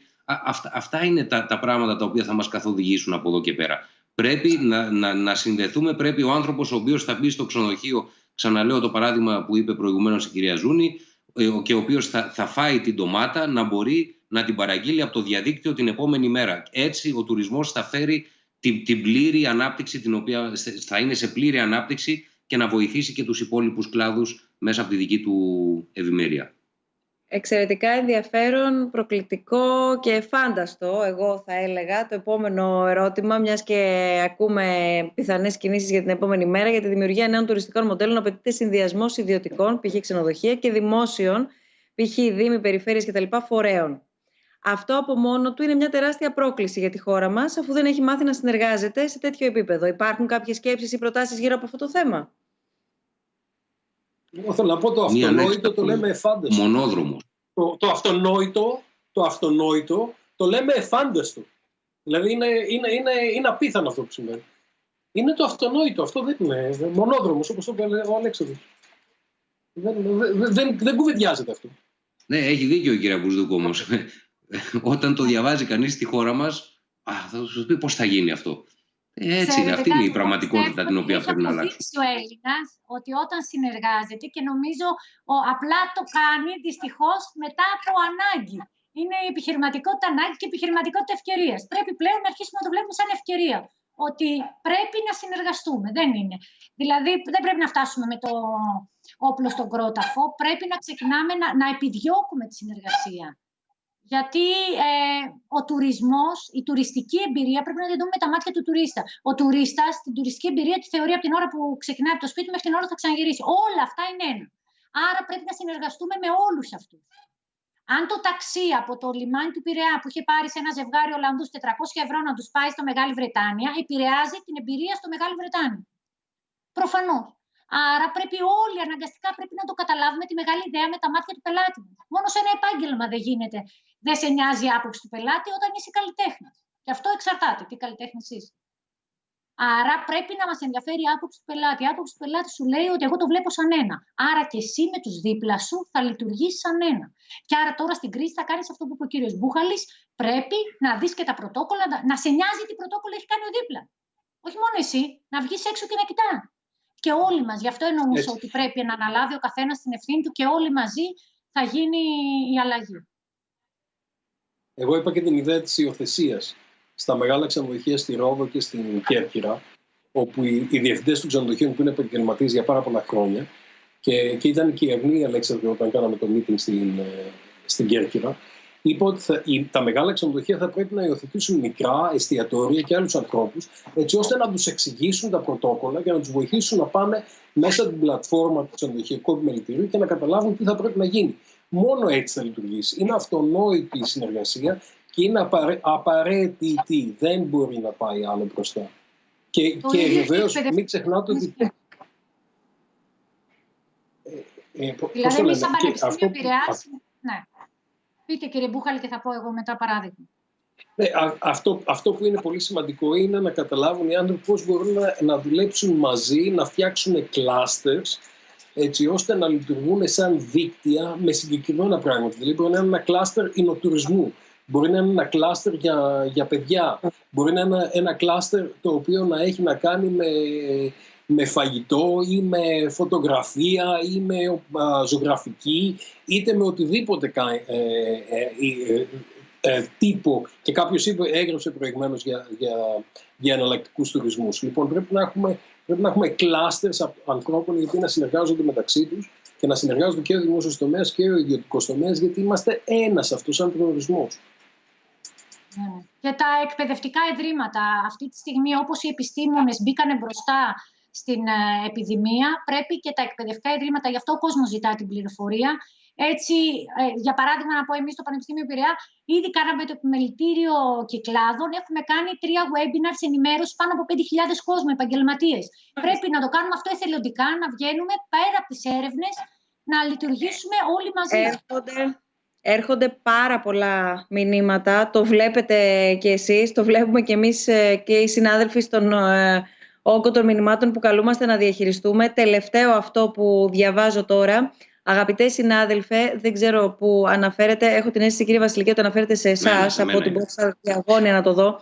Στην αρχή της συζήτησης είπατε ότι η κυβέρνηση έχει πάρει όλα τα μέτρα για να λειτουργήσουμε σωστά. Μήπως θα μπορούσατε να μας εξηγήσετε τα μέτρα αυτά? Γνωρίζετε ότι μέχρι σήμερα εποχικά ξενοδοχεία δεν έχουν πάρει ούτε €1, με αποτέλεσμα να μην έχουν το απαραίτητο κεφάλαιο για να ξεκινήσουν. Συνεχίζετε το μήνυμα. Αν θέλετε εσείς εντωμεταξύ μας απαντάτε, καθώς περνάει και ο χρόνος, τι προτείνετε να κάνουμε. Γνωρίζετε ότι στα πρωτόκολλα η καμαριέρα που εργάζεται στα πλυντήρια με 50 βαθμούς Κελσίου πρέπει να φορά πλήρη εξάρτηση και νάιλον ρόμπα. Θεωρείτε εσείς αυτά ως μέτρα για να λειτουργήσουμε σωστά? Λοιπόν, καταρχάς, για να μην παρεξηγηθούν αυτά τα οποία είπα ότι τα μέτρα τα οποία θεωρώ ότι τα μέτρα στα οποία αναφέρθηκα έχουν να κάνουν με τα πρωτόκολλα. Όσον αφορά το θέμα των οικονομικών μέτρων, να ξεκαθαρίσω ότι οι θέσεις του ξενοδοχειακού επιμελητηρίου είναι γνωστές εξ αρχής και το λέω δημοσίως, θεωρώ ότι τα μέτρα τα οποία μέχρι στιγμής έχουν εφαρμοστεί δεν θα φτάσουν. Αυτό είναι απολύτως λογικό, καταρχάς, διότι δεν υπάρχει περίπτωση καμία κυβέρνηση να βγει και να πάρει το σύνολο των μέτρων από την πρώτη μέρα. Θα περιμένει να δει την εξέλιξη. Εμείς που είμαστε στον κλάδο είδαμε από πολύ νωρίς τα μηνύματα, τις αεροπορικές, και καταλάβαμε το μέγεθος του προβλήματος. Είναι λογικό η κυβέρνηση να χρειάζεται τον χρόνο προκειμένου να εφαρμόζει μέτρα. Το λέω ξεκάθαρα, θεωρώ ότι τα μέτρα τα οποία έχουν πάρθει για τον τουρισμό δεν θα φτάσουν, και δεν θα φτάσουν καθώς η πελατεία του τουρισμού δεν είναι εδώ και θα αργήσει πολύ να έρθει. Δεν είναι όπως άλλες δραστηριότητες οι οποίες βασίζονται στον τοπικό καταναλωτή κατά 90%. Στον τουρισμό κατά 90% ακριβώς ο πελάτης δεν θα έρθει. Και το συνδέω αυτό, αν θέλετε, και με την ερώτηση των εργαζομένων, την οποία δεν απαντήσαμε. Ήταν το τελευταίο που θέλω συνδυαστικά, εάν θέλετε, γιατί το άφησα εσκεμμένα για το τέλος, ακριβώς επειδή ό,τι και να υποθεί, σε καμία περίπτωση δεν πρέπει να υποθεί επιδερμικά, και πόσο δε μάλλον χωρίς να έχει αποτυπωθεί και αναλυτικά όλο αυτό το οποίο έρχεται στο κομμάτι της ανεργίας συνολικά από την επίπτωση της πανδημίας και αυτό που ονομάζουμε κοινωνικές και κοινωνικο-οικονομικές επιπτώσεις, και πόσο δε μάλλον συγκεκριμένα στο κομμάτι του τουρισμού. Εγώ, κλείνοντας, για να το θέσω και ολοκληρωμένα να απαντήσετε, κύριε Βασιλικέ, αλλά και το ερώτημα αφορά και τον κύριο Μπούχαλη και την κυρία Ζούνη, έχει ως εξής: πώς πρέπει να μπει στο τραπέζι της συζήτησης και της εθνικής εκπόνησης σχεδίου, της εκπόνησης εθνικού σχεδίου, αν θέλετε, όλος αυτός ο κόσμος των εργαζομένων που φέτος δεν θα εργαστούν. Πώς πρέπει να μπει στο τραπέζι της συζήτησης. Νομίζω δεν έχει νόημα να πούμε πόσοι είναι ή πώς θα είναι ή τι επίδομα θα πάρουν. Πώς θα πρέπει και τι θέση θα πρέπει να έχουν στο τραπέζι της συζήτησης και του συνολικού σχεδιασμού. Και τα δύο έχουν σημασία, διότι υπάρχουν πάρα πολλοί εργαζόμενοι οι οποίοι σταματήσαν να εργάζονται πέρσι το Σεπτέμβριο και θα ξαναεργαστούν του χρόνου τον Μάιο. Άρα και το κομμάτι της υποστήριξης κατά το διάστημα αυτό είναι πάρα πολύ σημαντικό. Και επειδή συνδέω και τις δύο ερωτήσεις, η μία είχε να κάνει με το ξενοδοχείο και η άλλη με τους εργαζομένους, εκ των πραγμάτων είναι συνδεδεμένες αυτές οι δύο κατηγορίες. Είναι δεδομένο ότι και οι δύο θα χρειαστούν στήριξη. Εάν δεν ανοίξει ένα ξενοδοχείο, διότι δεν υπάρχει πελατεία για να ανοίξει το ξενοδοχείο, δεν θα μπορέσει να προσλάβει τους ξενοδοχοϊπαλλήλους το συγκεκριμένο ξενοδοχείο. Άρα θα πρέπει να στηριχτούν. Και εδώ πρέπει να πούμε ότι έχουν υπάρξει από την πρώτη ημέρα, και αυτό έχει πολύ μεγάλη σημασία, διότι συνήθως πάντα κριτικάρουμε την Ευρώπη.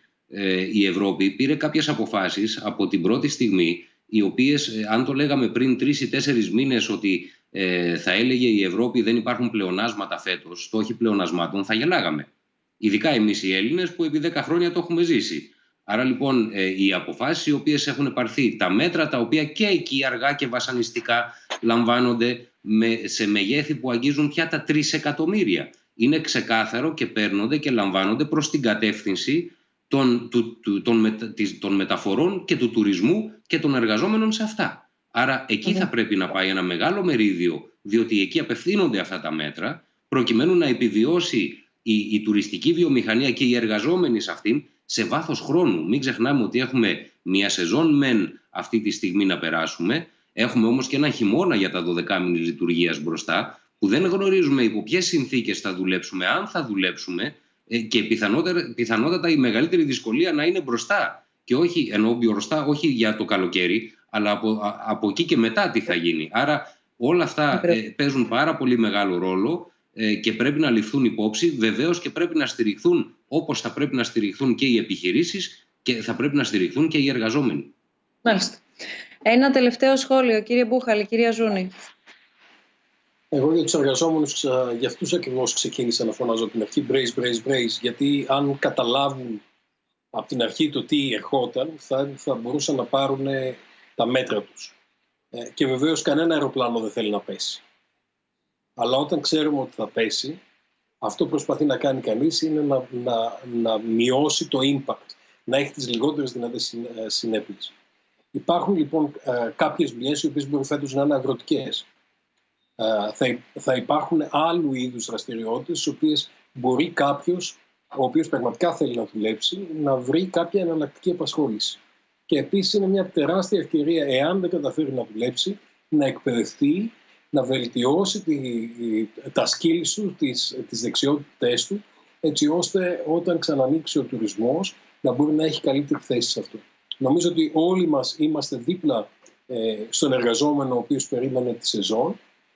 Εάν δεν παίξει φέτος τη σεζόν, νομίζω ότι θα πρέπει να βρει εναλλακτικούς μορφές απασχόλησης και επίσης να εκμεταλλευτεί τον χρόνο για εκπαίδευση σε γλώσσες, σε marketing, σε δεξιότητες, σε οτιδήποτε είναι αυτό.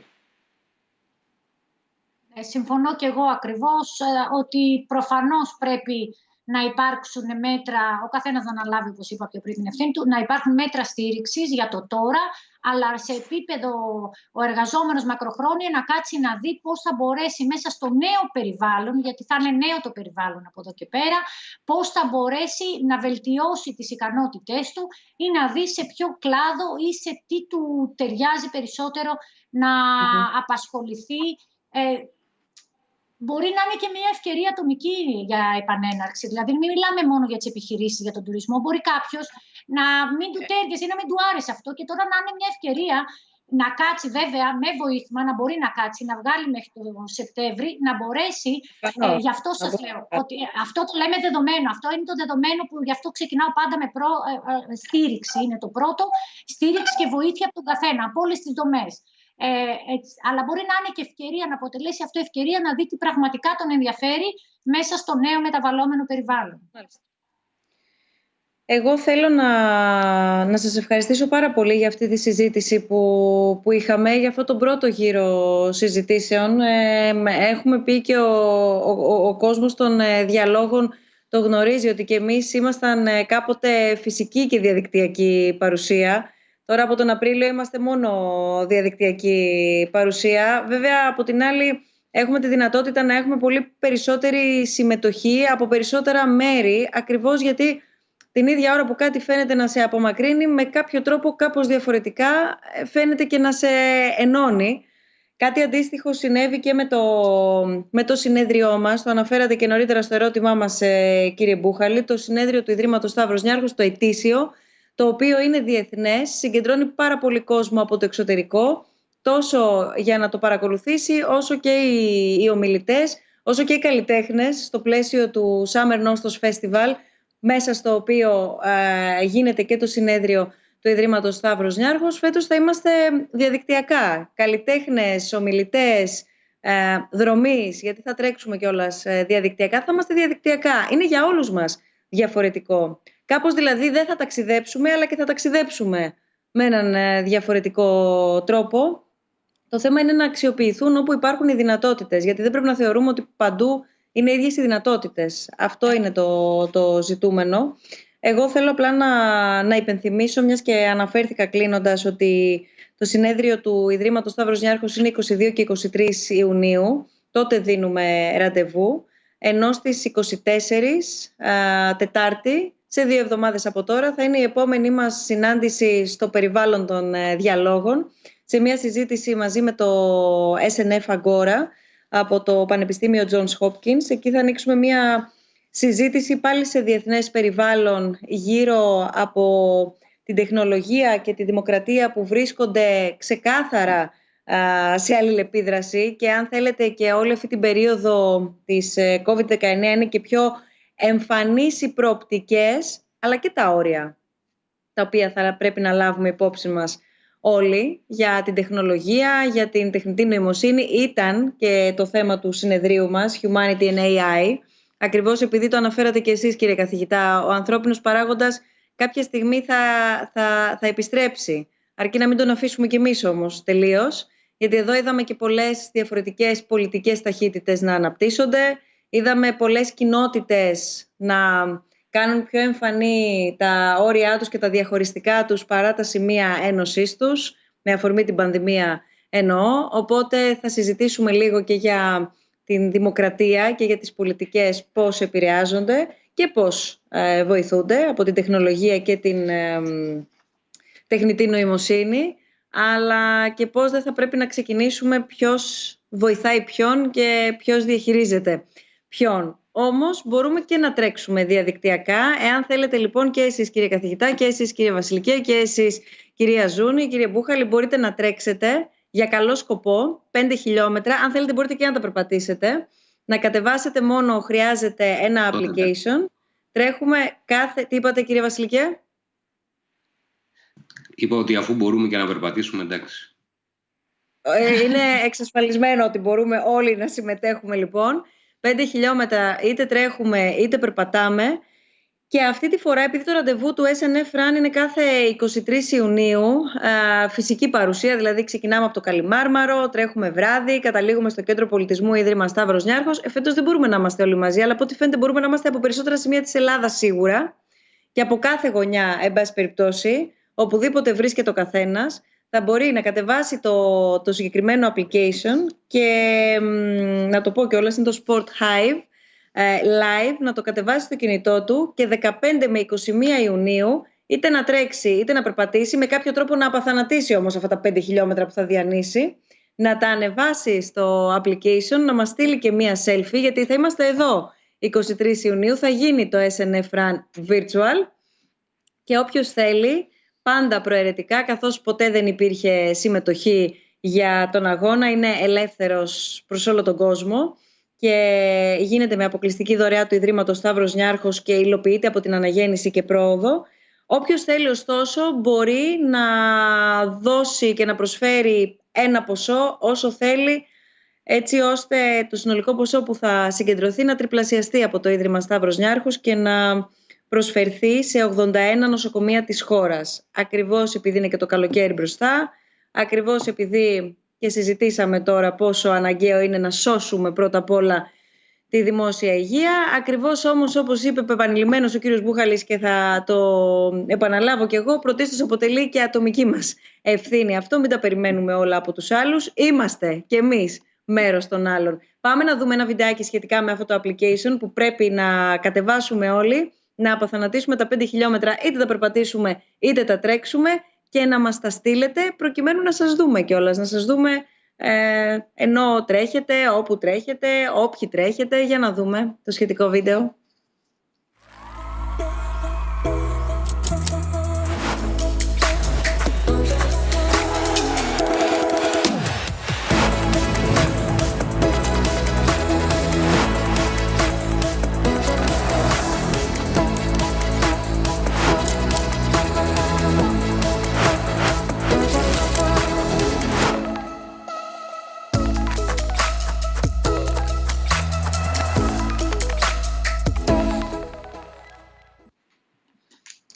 Κυρία Ζούνη, κύριε Βασιλικέ, κύριε Μπούχαλη, σας ευχαριστούμε πάρα πολύ για ακόμα μία φορά για τη συζήτηση που είχαμε. Να είμαστε καλά, να κυλήσουν όλα όσο το δυνατόν πιο ομαλά και με χαρά να επαναλάβουμε ένα δεύτερο γύρο συζήτησης για το από εκεί και μετά. Τώρα το πότε θα είναι το εκεί και το πότε το μετά, όπως είπαμε, δεν είμαστε σε θέση να το προσδιορίσουμε. Θα είμαστε σε επικοινωνία και σε επαφή. Όλοι παρακολουθούμε ούτως ή άλλως σε αυτό το νέο περιβάλλον όσα συμβαίνουν, οπότε είμαι σίγουρη ότι θα συναντηθούμε σίγουρα. Καλή συνέχεια σε όλους, καλή συνέχεια και σε εσάς κυρίες και κύριοι. Όπως είπαμε, το επόμενο ραντεβού, η επόμενη συνάντηση των διαλόγων, Τετάρτη 24 Ιουνίου, στο πλαίσιο των διαλόγων που θα κάνουμε μαζί με το SNF Agora του Johns Hopkins, πάλι Τετάρτη 24 Ιουνίου στις 6:30 το απόγευμα, 22 και 23 στο συνέδριο του Ιδρύματος Σταύρος Νιάρχος. Καλή συνέχεια σε όλους. Γεια σας. Γεια σας.